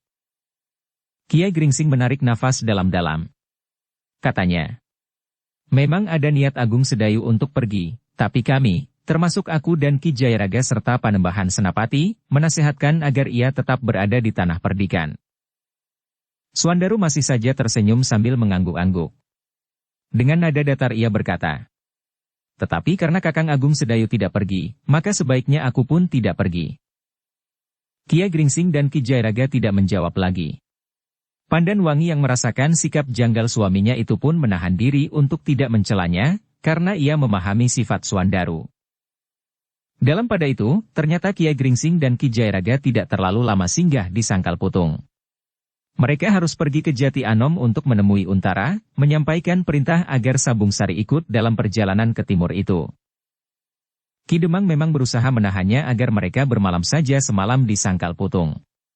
Namun sambil tersenyum Kiai Gringsing berkata, "Terima kasih Ki Demang. Ternyata bahwa ketika aku lewat dan singgah di Mataram, aku yang tua ini masih mendapat tugas." Sebelum Ki Demang menjawab, Suandaru telah memotongnya. "Guru terpaksa pergi ayah, karena Kakang Agung Sedayu dengan berbagai alasan tidak dapat menelusuri jejak sepupunya." Kiai Gringsing menarik nafas dalam-dalam. Sementara itu Ki Demang berkata, tentu ada alasan yang penting. Bukan asal saja menyusun alasan." Nampak bibir Suandaru bergerak. Tetapi senyumnya mempunyai arti tersendiri. Demikianlah, setelah menyerahkan Pandan Wangi kepada suaminya, maka Kiai Gringsing dan Ki Jayaraga telah meninggalkan Sangkal Putung menuju ke Jati Anom. Mereka tidak merasa perlu bermalam di Sangkal Putung, karena mereka merasa seakan-akan telah didesak oleh kewajiban yang telah mereka bebankan ke pundak mereka sendiri, bahkan kemudian ditumpangi oleh tugas dari Panembahan Senapati. Perjalanan ke Jati Anom tidak memerlukan waktu yang terlalu lama, karena menelusuri jalan di pinggir hutan, melewati daerah yang tidak terlalu ramai namun terasa lebih singkat. Kuda mereka berderap di jalan yang tidak terlalu lebar, menghamburkan debu yang kelabu. Kedatangan mereka di Jati Anom dan langsung ke rumah Untara memang agak mengejutkan. Apalagi yang datang bukan saja Kiai Gringsing, tetapi bersama Ki Jayaraga yang diketahui tinggal di tanah perdikan Menoreh. Untara yang kebetulan berada di rumah, segera menerima mereka di pendapa. Untara yang ingin cepat tahu, segera bertanya. "Kedatangan Kiai berdua telah mengejutkan aku. Apakah ada sesuatu yang penting, atau Kiai berdua hanya sekedar ingin menengok kami di sini?" Kiai Gringsing menarik nafas dalam-dalam, kemudian katanya, "Memang ada sedikit kepentingan, Ger. Tetapi tidak terlalu penting." Untara mengerutkan keningnya. Namun kemudian Kiai Gringsing pun segera mengatakan keperluannya datang ke Jati Anom. Untara mengangguk-angguk. Katanya, "Jadi Kiai berdua akan menyusul perjalanan Gelagah Putih dan Raden Rangga itu?" "Yang Ger." Sekaligus mendapat beban dari Panembahan Senapati, jawab Kiai Gringsing. Untara masih mengangguk-angguk. Katanya, "Baiklah, aku akan memanggil Sabung Sari. Ia menjadi semakin mantap, karena aku memberinya kesempatan untuk menyempurnakan ilmunya. Ia akan menjadi seorang senapati yang baik." Kiai Gringsing tersenyum. Katanya, "Nampaknya Panembahan Senapati yang jauh itu melihat juga kelebihannya. Karena itu maka secara khusus Panembahan Senapati berpesan, agar aku pergi bersama dengan Sabung Sari menuju ke timur." Sementara itu, para perwira dari Mataram pun telah berangkat pula menuju jalan mereka masing-masing.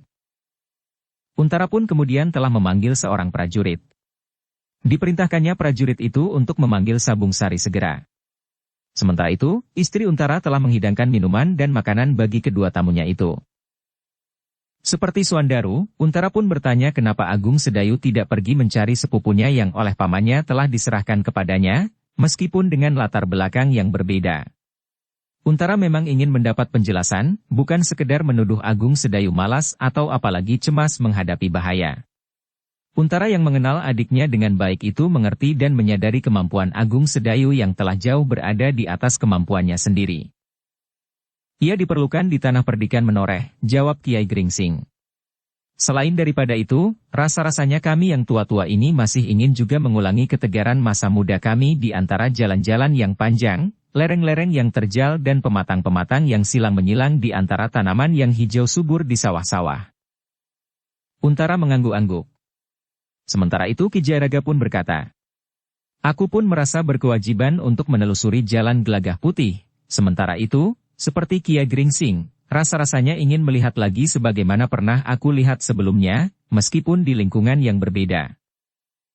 Memang menarik sekali, sahut Untara. Tetapi aku tidak akan mendapat kesempatan seperti itu karena tugas-tugasku. Mungkin jika aku sudah setua Kiai berdua. Kiai Gringsing dan Ki Jayaraga tertawa. Tapi senyumnya mempunyai arti tersendiri. Sementara mereka berbincang tentang kemungkinan-kemungkinan yang dapat terjadi, maka Sabung Sari pun telah datang. Memang nampak perubahan pada tatapan mata Senapati itu. Ia nampak lebih tenang dan lebih mantap. Sementara itu, dengan tekun ia berhasil menguasai dirinya sendiri untuk menempa kemampuan ilmunya, berkata Untara. Sabung Sari tersenyum. Katanya. Sekedar untuk tidak lupa, Kiai. Ia telah membuat sanggarnya sendiri.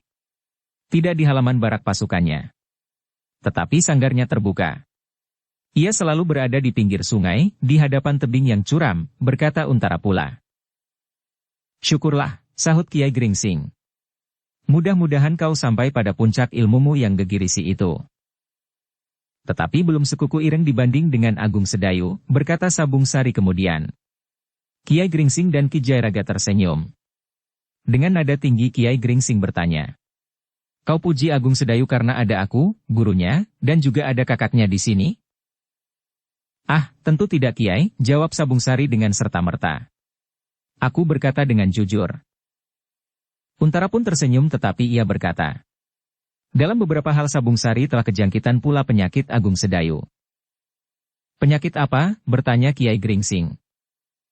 Ragu-ragu. Banyak pertimbangan dan tidak segera mengambil sikap, berkata Untara. Kiai Gringsing tertawa. Sementara itu Ki Jayaraga menyahut. Pengalaman agaknya telah membuat Agung Sedayu sedikit berubah. Meskipun demikian, kadang-kadang masih nampak juga keraguan-raguannya mengambil sikap. Nah, berkata Untara kemudian. Sebaiknya Kiai menyampaikan langsung perintah itu kepada Sabung Sari.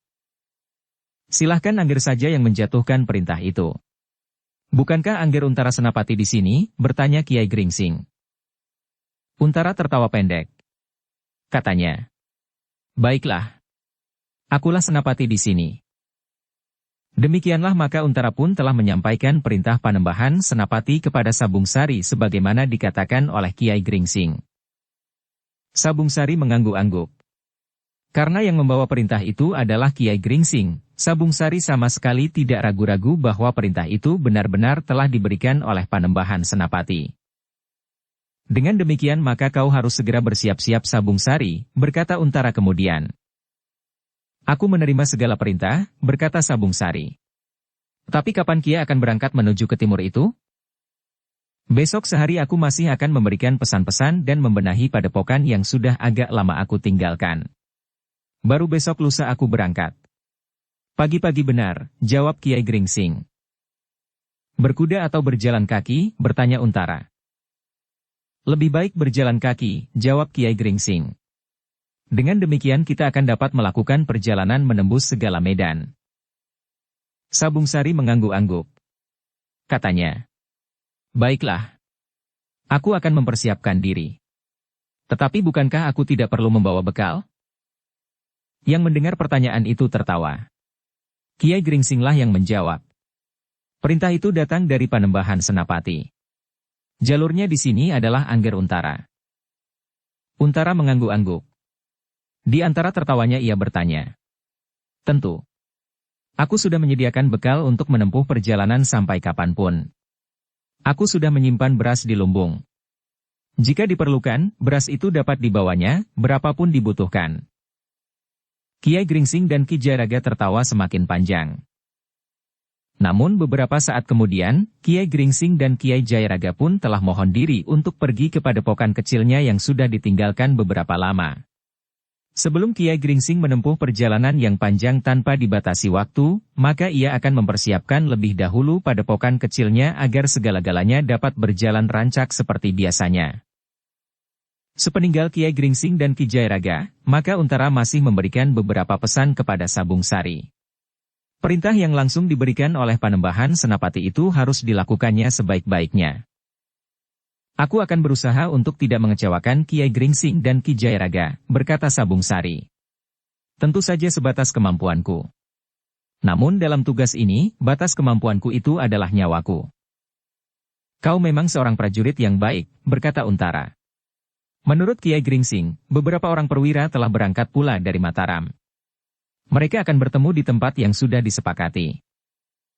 Dukung channel Novel Silat dengan subscribe, follow, like, komen dan share. Siapakah yang memimpin tugas ini? Apakah Kiai Gringsing mengatakannya kepada Ki Untara? Bertanya Sabung Sari. Para perwira dari Mataram dipimpin langsung oleh Pangeran Singasari. Tetapi seperti sudah aku katakan, bahwa mereka berangkat terpisah, jawab Untara. Sabung Sari mengangguk-angguk. Namun ia pun kemudian minta diri untuk bersiap-siap, meskipun masih ada senggang waktu 1 hari. Di hari berikutnya, Kiai Gringsing sibuk memberikan pesan-pesan kepada para cantrik di padepokannya. Kiai Gringsing pun memerlukan untuk melihat sawah, ladang dan pategalan padepokannya. Beberapa petunjuk telah diberikan kepada para cantriknya, apa yang sebaiknya mereka lakukan selama Kiai Gringsing berada di perjalanan. Doakan bahwa aku akan kembali dengan selamat, berkata Kiai Gringsing. Semoga Yang Maha Kasih akan selalu melindungi kami yang menjalankan tugas ini. Para cantrik menjadi berdebar-debar. Rasa-rasanya Kiai Gringsing akan pergi untuk waktu yang lama sekali. Di hari itu, Kiai Gringsing dan Ki Jayaraga mempergunakan waktunya yang tersisa untuk beristirahat. Mereka sempat minum minuman panas dengan gula kelapa dan beberapa potong makanan di serambi, sambil berbincang kesana kemari tentang padepokan kecil itu. Menjelang senja, maka Sabung Sari pun telah datang pula ke padepokan. Besok mereka akan berangkat bersama-sama dari padepokan itu. Apakah Kiai telah memberitahukan kepada Ki Widura? Bertanya Sabung Sari. Kiai Gringsing dan Ki Jayaraga termangu-mangu. Namun akhirnya Kiai Gringsinglah yang menjawab. Aku harap biarlah Untara yang memberitahukannya. Kepergian Gelaga Putih ke timur telah diketahui oleh ayahnya. Tetapi persoalan yang berkembang kemudian, memang belum. Juga keputusan Panembahan Senapati untuk menangkap dan membawa pimpinan padepokan itu menghadap. Sabung Sari mengangguk-angguk. Namun yang ditanyakan kemudian adalah, apakah Panembahan Senapati memberikan batasan waktu? Tidak. Tetapi seperti yang sudah aku katakan, dalam waktu 10-13 hari, kita harus sudah saling berhubungan, jawab Kiai Gringsing. Kita memang tidak boleh terlambat, karena kita mengenal sifat dan watak Pangeran Singasari. Seorang pangeran yang keras hati dan agak tergesa-gesa mengambil sikap atas satu persoalan yang dihadapi. Jika hari ke-13 itu lewat dan kita belum sempat berhubungan, maka kita tentu akan ditinggalkannya. Bertemu atau tidak bertemu dengan Raden Rangga. Meskipun Raden Rangga itu kemanakannya sendiri, namun Pangeran Singasari tentu akan memilih untuk memasuki padepokan itu. Sabung Sari memang pernah mendengar serba sedikit tentang sifat Pangeran Singasari, adik Panembahan Senapati yang keras itu. Namun Pangeran Singasari juga memiliki beberapa kelebihan seperti juga Panembahan Senapati, meskipun pada tataran yang tidak setingkat. Meskipun demikian, sebagaimana disebut-sebut oleh orang-orang Watu Gulung, maka tingkat kemampuan ilmu Pangeran Singasari dihadapkan kepada pemimpin padepokan Nagaraga masih harus diperhitungkan. Kiai, bertanya Sabung Sari. Jika yang memimpin sekelompok prajurit yang bertugas khusus ini adalah Pangeran Singasari, apakah Panembahan Senapati telah dengan tegas memberikan kedudukan kepada Kiai berdua? Kedudukan apakah yang kau maksud? Bertanya Kiai Gringsing. Apakah Kiai berdua juga di bawah perintah Pangeran Singasari seperti para prajurit? Bertanya Sabung Sari menjelaskan. Kiai Gringsing mengangguk-angguk. Ia mengerti maksud Sabung Sari. Karena itu maka jawabnya. Memang tidak ada ketegasan apakah aku berada di bawah perintahnya atau tidak. Tetapi Panembahan Senapati telah memerintahkan kepada Pangeran Singasari untuk mengindahkan pendapat kami berdua. Sabung Sari mengangguk-angguk. Katanya, aku adalah seorang prajurit. Aku memang harus tunduk kepada perintah Pangeran Singasari. Tetapi Pangeran Singasari harus bersikap lain terhadap Kiai berdua. Kiai Gringsing tersenyum. Katanya, Panembahan telah memberikan pesan agar Pangeran Singasari tidak memperlakukan kami berdua seperti memperlakukan para prajurit, karena kami memang bukan prajurit. Bahkan seperti aku katakan, bahwa justru Pangeran Singasari diwajibkan memperhatikan pendapat kami. Sabung Sari kemudian berdesis. Syukurlah. Mudah-mudahan kekerasan hati Pangeran Singasari tidak membuatnya melangkah terlalu jauh dalam persoalan ini. Menurut dugaanku, Pangeran Singasari nampaknya tidak akan banyak memperhatikan kemungkinan untuk bertemu dengan Raden Rangga dan Gelagah Putih.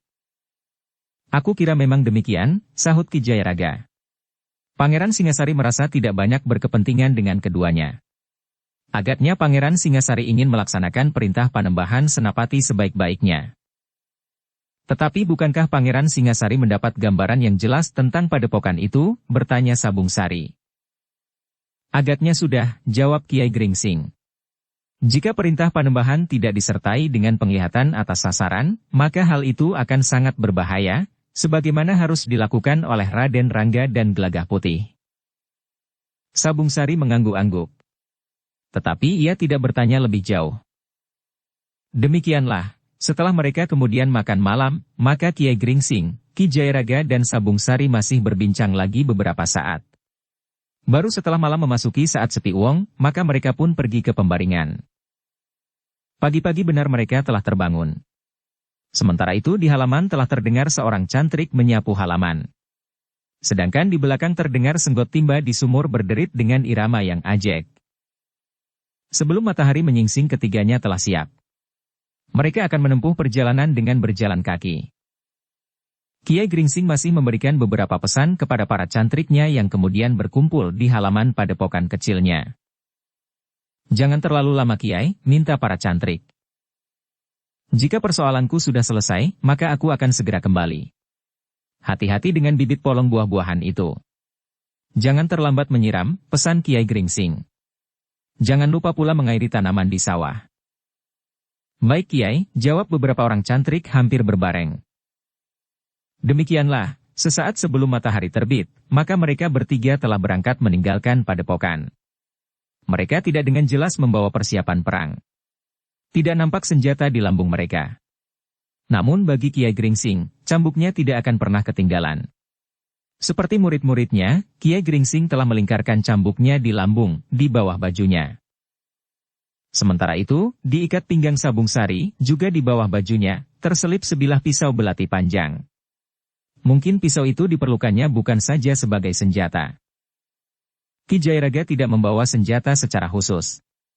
Ia akan memanfaatkan apa saja yang dapat dipergunakan jika diperlukan. Namun dalam keadaan yang paling gawat, agaknya Ki Jayaraga memang tidak memerlukan senjata. Sebenarnya Kiai Gringsing pun tidak mutlak memerlukan senjata dalam keadaan yang paling gawat.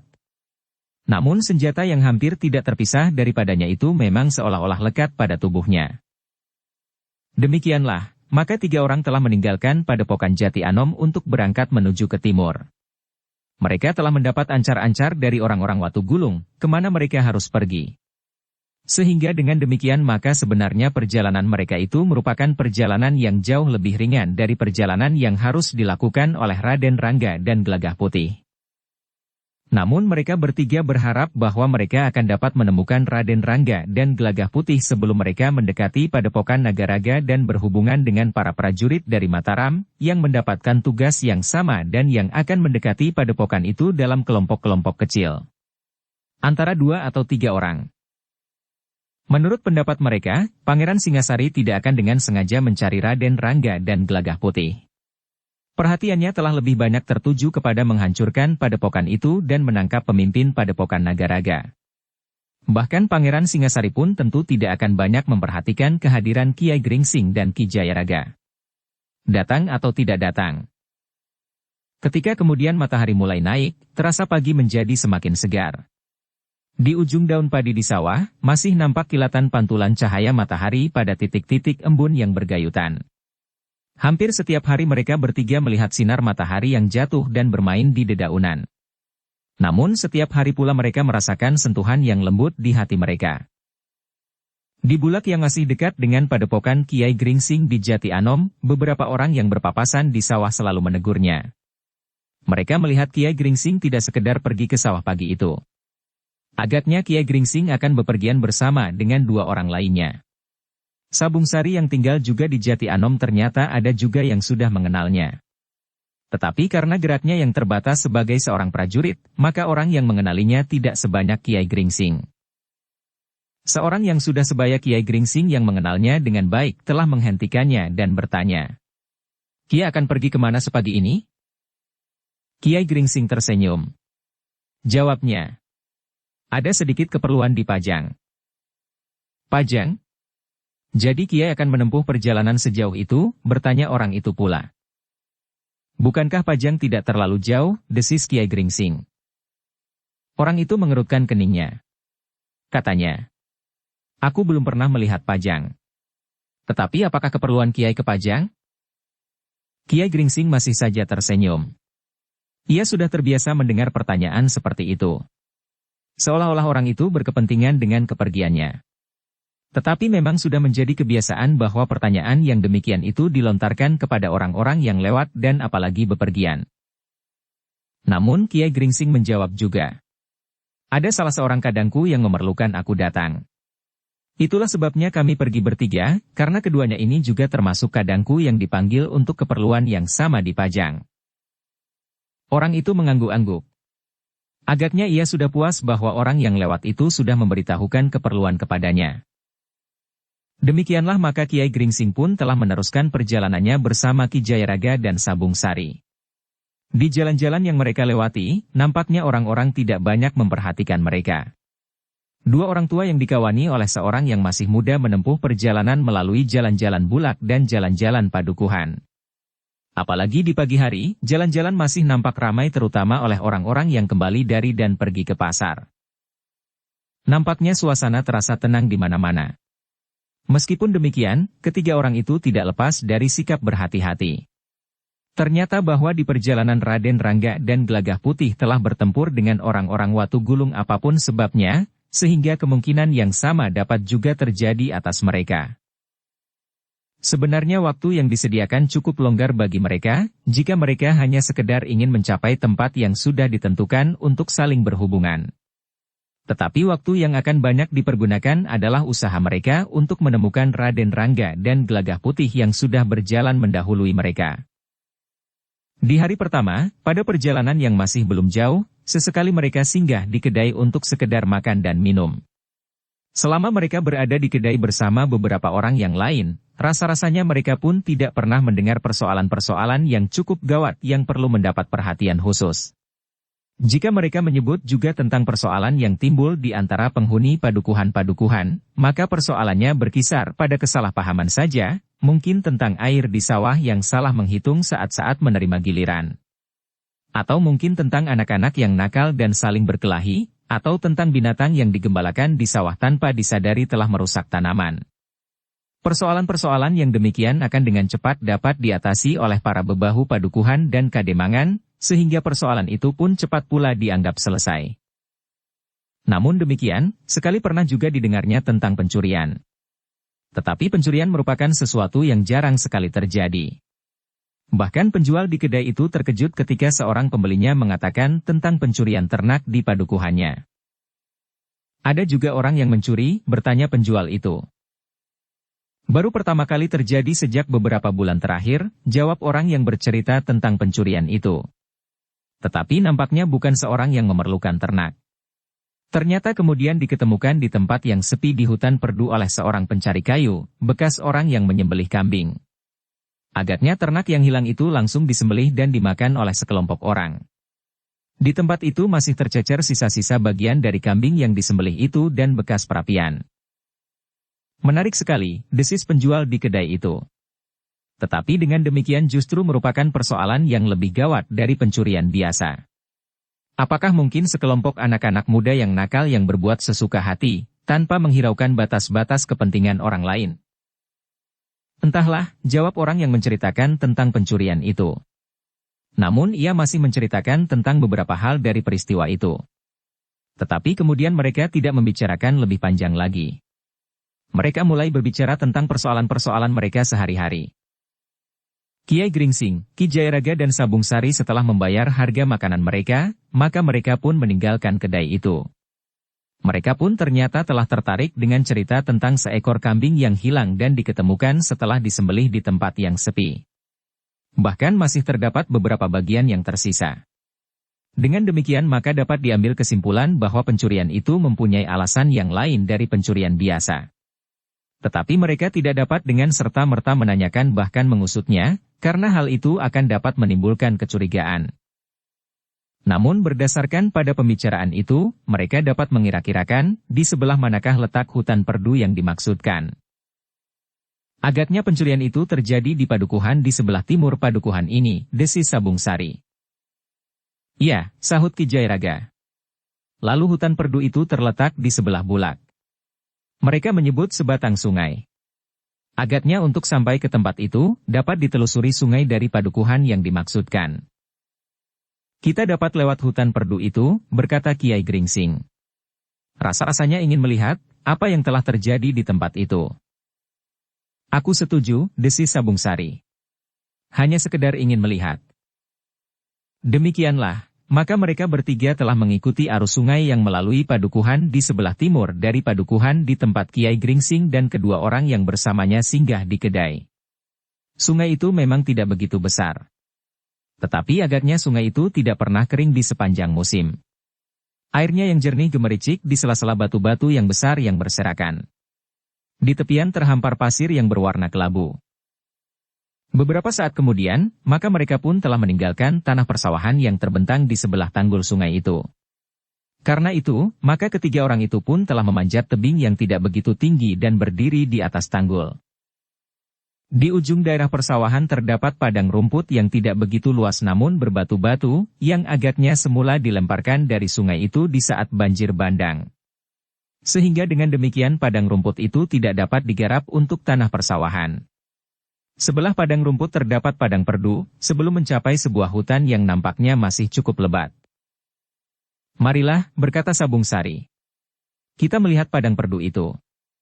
Mungkin ada yang menarik perhatian, ketiga orang itu pun kemudian telah melewati padang rumput yang berbatu-batu dan memasuki padang perdu yang ditebari oleh pepohonan perdu dan gerumbul-gerumbul. Beberapa di antara gerumbul-gerumbul itu adalah gerumbul-gerumbul berduri. Sekali-sekali mereka dikejutkan oleh seekor tikus hutan yang meloncat dan berlari melintas dari gerumbul yang satu ke gerumbul yang lain. Untuk beberapa saat mereka berjalan berputar-putar di padang perdu itu. Tetapi padang itu cukup luas. Lebih luas dari padang rumput di sebelah padang perdu itu. Orang yang mencari kayu akan masuk sampai ke dekat hutan itu, berkata Sabung Sari. Tetapi mereka tentu mencemaskan kemungkinan hadirnya binatang buas, jawab Ki Jairaga. Kecuali jika mereka tidak seorang diri. Jika mereka bertiga atau lebih, maka mereka memang berani menghadapi seekor harimau. Apalagi jika mereka memang pemburu-pemburu yang baik. Tetapi jika mereka sekedar pencari kayu, desis Kiai Gringsing. Pencari kayu yang berani pun tidak kurang. Mereka dipaksa untuk menjadi seorang pemberani karena kebutuhan yang mendesak. Tetapi aku kira mereka juga tidak pergi hanya seorang diri, gumam Ki Jairaga. Yang lain mengangguk-angguk. Karena itulah maka mereka pun berjalan semakin dekat dengan pinggiran hutan. Mereka menyusuri daerah yang agak lebat untuk mendapat bekas-bekas dari cerita orang yang berada di warung itu. Menurut tangkapanku, peristiwa itu terjadi belum lama, desis Sabung Sari. Kedua orang tua yang bersamanya itu mengangguk-angguk. Mereka memang sependapat bahwa menurut orang yang berada di kedai itu, peristiwa yang terjadi itu pun agaknya belum terlalu lama. Karena itu, maka masih ada kemungkinan bagi mereka untuk dapat menemukan sisa-sisa dari peristiwa itu. Beberapa saat mereka menyusuri padang perdu dekat di pinggir hutan yang sesungguhnya. Agaknya para pencari kayu itu berada di tempat yang banyak terdapat kekayuan dari dahan-dahan yang patah, dan barangkali pohon yang tumbang di hutan itu. Agak lama mereka berjalan. Namun akhirnya mereka memang melihat sesuatu yang menarik. Mereka tidak melihat lagi bekas-bekas yang jelas. Tetapi beberapa buah batu yang nampaknya disusun untuk membuat perapian masih nampak di tempatnya. Agaknya disinilah pembantaian atas ternak yang dicuri itu, berkata Sabung Sari. Kiai Gringsing dan Ki Jairaga mengangguk-angguk. Mereka melihat-lihat keadaan di sekitar tempat itu. Tidak ada yang menarik perhatian selain batu-batu perapian itu. Tetapi ketika mereka bergeser lagi beberapa langkah, maka mereka menemukan beberapa buah bumbung bambu kecil yang nampaknya menjadi alat untuk minum. Bahkan beberapa langkah lagi mereka menemukan sebuah bumbung yang besar, yang agaknya menjadi wadah tuak. Di sini telah terjadi andrawina. Makan, minum, dan entah apa lagi, berkata Sabung Sari pula. Orangnya tidak terlalu banyak, sahut Kiai Gringsing. Ternyata juga dari cerita pencari kayu yang masih menemukan sisa-sisa dari kambing yang hilang itu. Ki Jayaraga mengangguk-angguk. Katanya, tentu bukan sekedar anak-anak muda yang nakal yang tidak mau mengikuti paugeran di padukuhannya. Tetapi mereka tentu orang lain yang mungkin kebetulan lewat. Kiai Gringsing mengangguk-angguk. Namun kemudian katanya, kita belum terlalu jauh dari Pajang. Mungkin sekelompok orang yang sedang mengamati Pajang sebagaimana sekelompok orang mengamati Mataram, dan bersembunyi di sekitar tempat ini. Atau bahkan sekelompok orang yang akan pergi ke Mataram untuk melanjutkan rencana mereka sebagaimana dilakukan oleh orang-orang Nagaraga. Ki Jayaraga dan Sabung Sari termangu-mangu sejenak. Namun dalam pada itu, Ki Jayaraga berkata, memang ada bedanya antara orang-orang Nagaraga dan orang-orang Watu Gulung. Orang-orang Nagaraga ternyata langsung berusaha menusuk ke jantung. Sementara orang-orang Watu Gulung membuat perhitungan-perhitungan yang lebih mungkin dilakukan. Selangkah demi selangkah. Tetapi nampaknya Watu Gulung benar-benar telah patah, sehingga kemungkinan terbesar yang bergerak adalah orang Nagaraga atau perguruan lain yang melibatkan diri untuk bersama-sama menentang Mataram, namun justru mereka berada dalam persaingan. Sabung Sari mengangguk-angguk. Katanya, apakah Ki Untara pernah berbicara dengan Kiai berdua tentang kemelut di daerah timur? Bukan saja menyangkut beberapa perguruan, tetapi beberapa kadipaten? Ya, sahut Kiai Gringsing. Panembahan Senapati pun meskipun tidak jelas pernah menyinggung, bahwa gerakan dari beberapa perguruan itu tentu tidak lepas dari tingkah beberapa orang adipati yang merasa dirinya tidak sepantasnya berada di bawah kuasa Mataram. Ketiga orang itu nampaknya sependapat bahwa Mataram memang sedang dibayangi oleh kabut yang kemelut dari arah timur itu. Namun Mataram mempunyai kepercayaan yang besar terhadap Pajang yang tumbuh dan berkembang untuk menjadi benteng yang kuat. Namun dengan demikian, timbul usaha-usaha untuk langsung menyusup ke Mataram dan langsung memadamkan apinya. Bukan sekedar membayangi sinarnya. Namun, mereka bertiga itu pun tiba-tiba saja terdiam. Ketajaman penglihatan dan pendengaran mereka telah menangkap bayangan dan suara gemersik di belakang gerumbul-gerumbul perdu yang bergerak-gerak, sementara angin tidak bertiup. Tidak hanya 1-2 orang. Tetapi semakin lama menjadi cukup banyak. Apalagi yang akan terjadi, desis Ki Jayaraga. Entahlah, berkata Kiai Gringsing. Agaknya peristiwa-peristiwa seperti inilah yang menyeret Raden Rangga dan Gelagah Putih ke dalam perselisihan. Agaknya yang terjadi bukan saja menghadapi orang-orang Watu Gulung, tetapi tentu dengan pihak-pihak yang lain, sebagaimana terjadi kali ini. Sebenarnya lah, beberapa saat kemudian beberapa orang telah bermunculan dari balik gerumbul-gerumbul yang rimbun di padang perdu itu. Beberapa orang di antara mereka telah mengacukan senjata mereka. Yang lain melambai-lambaikannya. Sementara itu seorang yang agaknya menjadi pemimpin mereka telah melangkah maju mendekati Kiai Gringsing, Ki Jayaraga dan Sabung Sari. Namun ketiga orang itu menarik nafas dalam-dalam. Ternyata orang-orang itu adalah orang-orang padukuhan. Bukan sekelompok orang dari sebuah perguruan. Dengan ketajaman pengamatan mereka, maka mereka bertiga segera dapat membedakan sikap orang-orang yang datang itu dan jumlah mereka yang cukup besar. Orang yang kemudian berdiri sambil bertolak pinggang di hadapan Kiai Gringsing itu pun segera bertanya. Kisanak, apalagi yang akan kalian lakukan? Bagi pedukuhan kami yang miskin, seekor kambing sudah cukup. Kiai Gringsing berpaling ke arah Ki Jayaraga dan Sabung Sari. Mereka bertiga segera menyadari bahwa agaknya telah terjadi salah paham di antara mereka. Karena Kiai Gringsing, Ki Jayaraga dan Sabung Sari tidak segera menjawab, maka orang itu pun berkata lagi. Kisanak, apa yang kalian lakukan itu telah membuat seisi padukuhan kami, bahkan padukuhan-padukuhan lain di Kademangan kami menjadi prihatin. Apakah yang akan kalian lakukan kemudian? Kisanak, Kiai Gringsinglah yang kemudian menyahut. Cobalah jelaskan, apa yang telah terjadi. Aku tidak mengerti kenapa tiba-tiba saja kalian bersikap demikian terhadap kami. Jangan mencoba menyembunyikan kenyataan yang telah terjadi di padukuhan kami, berkata orang itu. Kalian sudah mengetahui apa yang kami maksudkan. Kisanak. Kami baru datang hari ini. Kami sedang dalam perjalanan menuju ke timur, jawab Kiai Gringsing. Tetapi orang itu menggeleng. Katanya, apapun yang kau katakan, tetapi kami telah mendapatkan satu keyakinan tentang kalian. Ketika seorang di antara kami yang sedang bekerja di sawah melihat kalian bertiga memasuki hutan perdu, maka kami pun segera menentukan niat kami untuk menangkap kalian. Dengarlah keterangan kami. Sabung Sari yang muda itulah yang kemudian melangkah maju. Kami baru datang hari ini. Kami tengah dalam perjalanan. Jika yang kalian maksud adalah orang-orang yang mencuri kambing di padukuhan kalian, maka kami pun mendengar cerita tentang peristiwa itu di kedai, ketika kami singgah di padukuhan sebelah. Sudahlah, berkata orang itu. Jangan banyak bicara. Ikutlah. Kami akan membawa kalian ke padukuhan. Jangan berlaku kasar seperti itu Kisanak, jawab Sabung Sari. Kalian tentu dapat melihat, apakah wujud dan tampang kami ini termasuk orang-orang yang suka mencuri?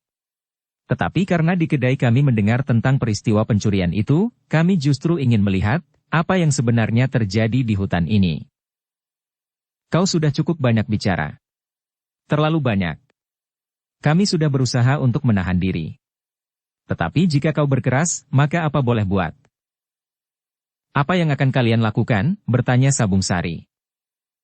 Kau lihat bahwa aku tidak sendiri? Dan kau lihat bahwa kawan-kawanku itu bersenjata? Bertanya orang itu. Aku lihat. Tetapi senjata tidak seharusnya dipergunakan untuk melakukan tindakan sewenang-wenang, berkata Sabung Sari. Sudahlah. Ikut kami. Kita akan menghadap Ki Demang, berkata orang itu.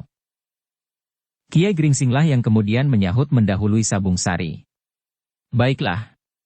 Kami tidak berkeberatan. Sabung Sari memandang Kiai Gringsing sekilas. Namun ia tidak membantah, meskipun sebenarnya ia tidak ingin mengikuti orang-orang padukuhan itu. Kita akan dapat memberikan penjelasan, berkata Kiai Gringsing kepada Sabung Sari. Sabung Sari tidak menyahut. Tetapi ia berdesis di telinga Ki Jayaraga. Apa yang dapat kita katakan? Serahkan saja kepada Kiai Gringsing, jawab Ki Jayaraga. Sabung Sari menarik nafas dalam-dalam. Namun Kiai Gringsing yang juga mendengar jawaban itu tersenyum. Demikianlah, maka Kiai Gringsing, Ki Jayaraga dan Sabung Sari telah digiring oleh orang-orang padukuhan itu menuju ke Kademangan. Ketika mereka melintas padang perdu itu, ternyata orang-orang yang ikut pergi untuk menangkap 3 orang yang disangka ada hubungannya dengan hilangnya kambing mereka, cukup banyak. Mereka bermunculan dari balik gerumbul-gerumbul liar dengan senjata. Ketika mereka memasuki padang rumput, maka Sabung Sari melihat iring-iringan yang panjang di belakangnya. Nampak wajah-wajah yang marah yang memandangnya dengan geram. Agaknya mereka telah mengambil kepastian bahwa ketiga orang itulah yang telah mencuri kambing mereka dan menyembelihnya di hutan perdu itu.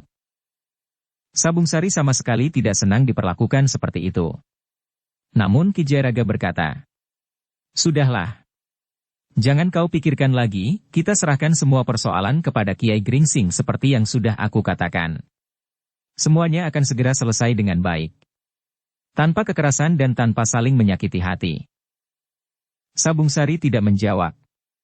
Meskipun kepalanya terangguk-angguk, tetapi nampak pada kerut di keningnya, bahwa ia memang tidak menyenangi cara itu. Apalagi ketika mereka memasuki padukuhan. Orang-orang sepadukuhan telah berkumpul di pinggir jalan induk padukuhan mereka yang akan dilewati oleh ketiga orang yang mereka anggap telah mencuri kambing mereka, menuju ke padukuhan induk. Iring-iringan itu pun semakin lama menjadi semakin panjang. Beberapa orang justru berteriak-teriak. Kenapa harus dibawa ke padukuhan induk? Kenapa tidak kita selesaikan saja di sini? Serahkan kepada kami. Pamankulah yang kehilangan kambing itu, teriak seorang anak muda. Soalnya bukan sekedar seekor kambing, sahut yang lain. Tetapi itu sudah merupakan penghinaan bagi kami, seisi padukuhan ini. Seolah-olah orang asing akan dapat berbuat apa saja di kampung halaman kami. Ya, serahkan kepada kami, teriak yang lain lagi. Tetapi para bebahu padukuhan itu tidak memberikan ketiga orang itu. Mereka membawa ketiga orang itu mengikuti jalan induk menuju ke padukuhan di sebelah. Beberapa saat kemudian, ternyata mereka telah keluar dari padukuhan itu. Mereka melintasi sebuah bulak yang tidak terlalu panjang. Di hadapan mereka, di seberang bulak itulah padukuhan induk yang mereka tuju. Sabung Sari memandang jalan itu dengan jantung yang berdebar-debar. Ketika dilihatnya sebuah simpang 4, maka ia pun berdesis. "Kiai, kita dapat mengambil jalan ke kiri atau ke kanan?" "Maksudmu?" bertanya Kiai Gringsing. "Seandainya Kiai tidak ingin melawan, maka kita dapat melarikan diri di simpang 4 itu," jawab Sabung Sari. "Jika kita berlari meninggalkan mereka, maka tidak seorang pun yang akan dapat mengejar kita." "Ah," sahut Kiai Gringsing. "Dengan demikian kita tidak akan berkenalan dengan Ki Demang. Kita akan kehilangan kesempatan untuk berbincang serba sedikit tentang kambing yang hilang itu. Bagaimana jika mereka mengambil langkah-langkah yang bertentangan dengan kepentingan kita?" bertanya Sabung Sari. "Jika jelas sebagaimana kau katakan, barulah kita akan lari. Tetapi kita berharap bahwa kita mendapat kesempatan untuk berbicara," jawab Kiai Gringsing. Sementara itu Ki Jayaraga memotong. "Setidak-tidaknya kita akan dijamu makanan dan minuman yang lebih baik daripada yang kita dapatkan di kedai itu." "Belum tentu," desis Sabung Sari. "Mungkin kita justru dikejar-kejar seperti mengejar tupai." "Menarik sekali," jawab Ki Jayaraga. "Kita akan membuat mereka pingsan kelelahan." Sabung Sari tidak menjawab lagi. Apalagi ketika orang yang membawanya itu bergeser mendekati mereka bertiga. Ketika mereka kemudian melewati simpang 4 itu, Sabung Sari hanya menarik nafas. Demikianlah ketiga orang itu pun kemudian telah dibawa memasuki padukuhan induk, menuju ke Kademangan. Agaknya Ki Demang sudah diberitahu tentang ketiga orang yang memasuki padang perdu dan oleh orang-orang padukuhan telah dikepung untuk ditangkap. Sehingga karena itu, ketika ketiga orang itu dibawa ke Kademangan, Ki Demang sudah siap untuk menerimanya. Ketiga orang yang digiring oleh iring-iringan yang semakin panjang itu pun kemudian langsung dibawa naik ke pendapa. Orang-orang yang mengiringinya ikut pula masuk ke halaman Kademangan. Mereka segera terpencar di sekeliling pendapa itu. Hanya para bebahu sajalah yang kemudian ikut naik ke pendapa pula untuk ikut berbicara bersama Ki Demang. Ki Demang menerima mereka dengan dahi yang berkerut. Melihat sikap Ki Demang dan para bebahu, maka Sabung Sari menjadi semakin tidak senang. Seakan-akan mereka sudah yakin bahwa ketiga orang yang dihadapkan kepada Ki Demang itu pasti bersalah. Digiring oleh iring. Apalagi ketika tiba-tiba saja Ki Demang berkata, "Bagaimana? Apakah kalian memang hanya bertiga? Aku kira tentu ada orang lain bersama kalian. Jika kalian hanya bertiga, maka kalian akan pingsan karena kalian terlalu banyak makan daging kambing itu." Kiai Gringsing menggamit Sabung Sari ketika ia hampir saja membuka mulutnya untuk menjawab. Karena itulah, maka yang kemudian menjawab adalah Kiai Gringsing sendiri. "Kisanak, marilah kita berbicara tanpa prasangka. Seharusnya Kisanak melihat kami bertiga. Apakah sudah sepantasnya Kisanak menuduh kami mencuri kambing dan menyembelihnya di pinggir hutan?" "Jangan berpura-pura bersikap sebagaimana orang-orang beradab," sahut Ki Demang. "Kau kira kami dapat kau kelabui dengan sikapmu itu? Seekor harimau memang dapat saja bersikap seperti seekor kambing yang hilang itu." "Ki Demang," berkata Kiai Gringsing. "Aku kira seorang Demang akan cukup bijaksana menghadapi satu persoalan. Jika seorang Demang perasaannya mudah dibawa hanyut oleh prasangka, maka apakah akibatnya bagi Kademangan ini sendiri? Sikap curiga, dugaan buruk, bahkan menetapkan orang lain bersalah sebelum dapat dibuktikannya, atau bahkan memang benar-benar bertentangan dengan kebenaran."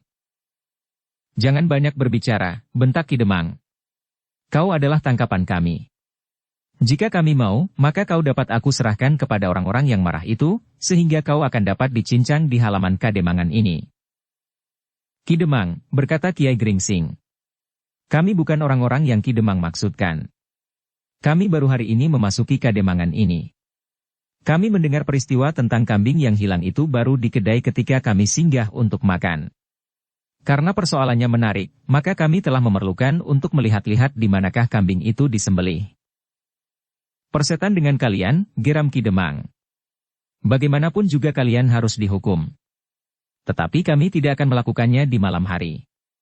Kami akan menghukum kalian mulai besok pagi. Kalian akan menjadi orang-orang yang dijatuhi hukuman setelah beberapa bulan kami merasakan hidup tenang dan damai. Mudah-mudahan kemudian kami akan mengalami kedamaian itu lagi jika kalian sudah mendapatkan hukuman kami. Kami mohon Ki Demang memeriksa kami dengan saksama. Mungkin kita dapat berbicara agak panjang sehingga Ki Demang yakin bahwa kami memang tidak bersalah, berkata Kiai Gringsing. Semuanya hanya akan membuang waktu, geram Ki Demang. Lalu katanya kepada para bebahu. Bawa mereka ke tempat tahanan itu. Ketiga orang itu tidak dapat membantah. Mereka pun kemudian telah diseret dan didorong menuju ke sebuah bangunan kecil, tetapi cukup kuat dan rapat. Kiai Gringsing, Ki Jayaraga dan Sabung Sari saling berpandangan ketika pintu bilik itu ditutup dan diselarak dari luar. Sementara itu langit memang sudah menjadi buram. Senja turun dengan cepat. Dan bilik itu pun menjadi semakin gelap. Apakah di dalam bilik ini tidak akan diberi lampu? Bertanya Sabung Sari. Kenapa? Bertanya Ki Jayaraga. Rasa-rasanya bilik ini menjadi semakin pekat, jawab Sabung Sari. Kau aneh sekali hari ini, jawab Ki Jayaraga. Seorang pengembara yang berpengalaman menjadi bingung, karena gelapnya bilik yang diperuntukkan untuk menyekapnya. Sabung Sari tidak menjawab. Dalam keadaan wajar, ia sama sekali tidak merasakan kepengapan udara betapapun gelapnya, karena ketajaman matanya masih tetap dapat menembus kepekatan yang bagaimanapun juga. Tetapi karena ia memang sudah merasa jengkel sejak semula, maka rasa-rasanya segala sesuatu membuatnya semakin jengkel karenanya. Namun Kiai Gringsing agaknya sama sekali tidak menghiraukan apa yang terjadi atas diri mereka. Bahkan Kiai Gringsing kemudian telah berbaring di pembaringan yang ada di dalam bilik itu. Akhirnya Sabung Sari pun tidak bergeremang lagi. Ia pun kemudian duduk pula di bibir amben, sementara Ki Jayaraga duduk di sisinya. Untuk beberapa saat mereka bertiga hanya saling berdiam diri. Masing-masing sedang menelusuri angan-angannya sendiri. Bersambung ke bab 319. Dukung kami dengan subscribe, follow, like, komen dan share. Terima kasih.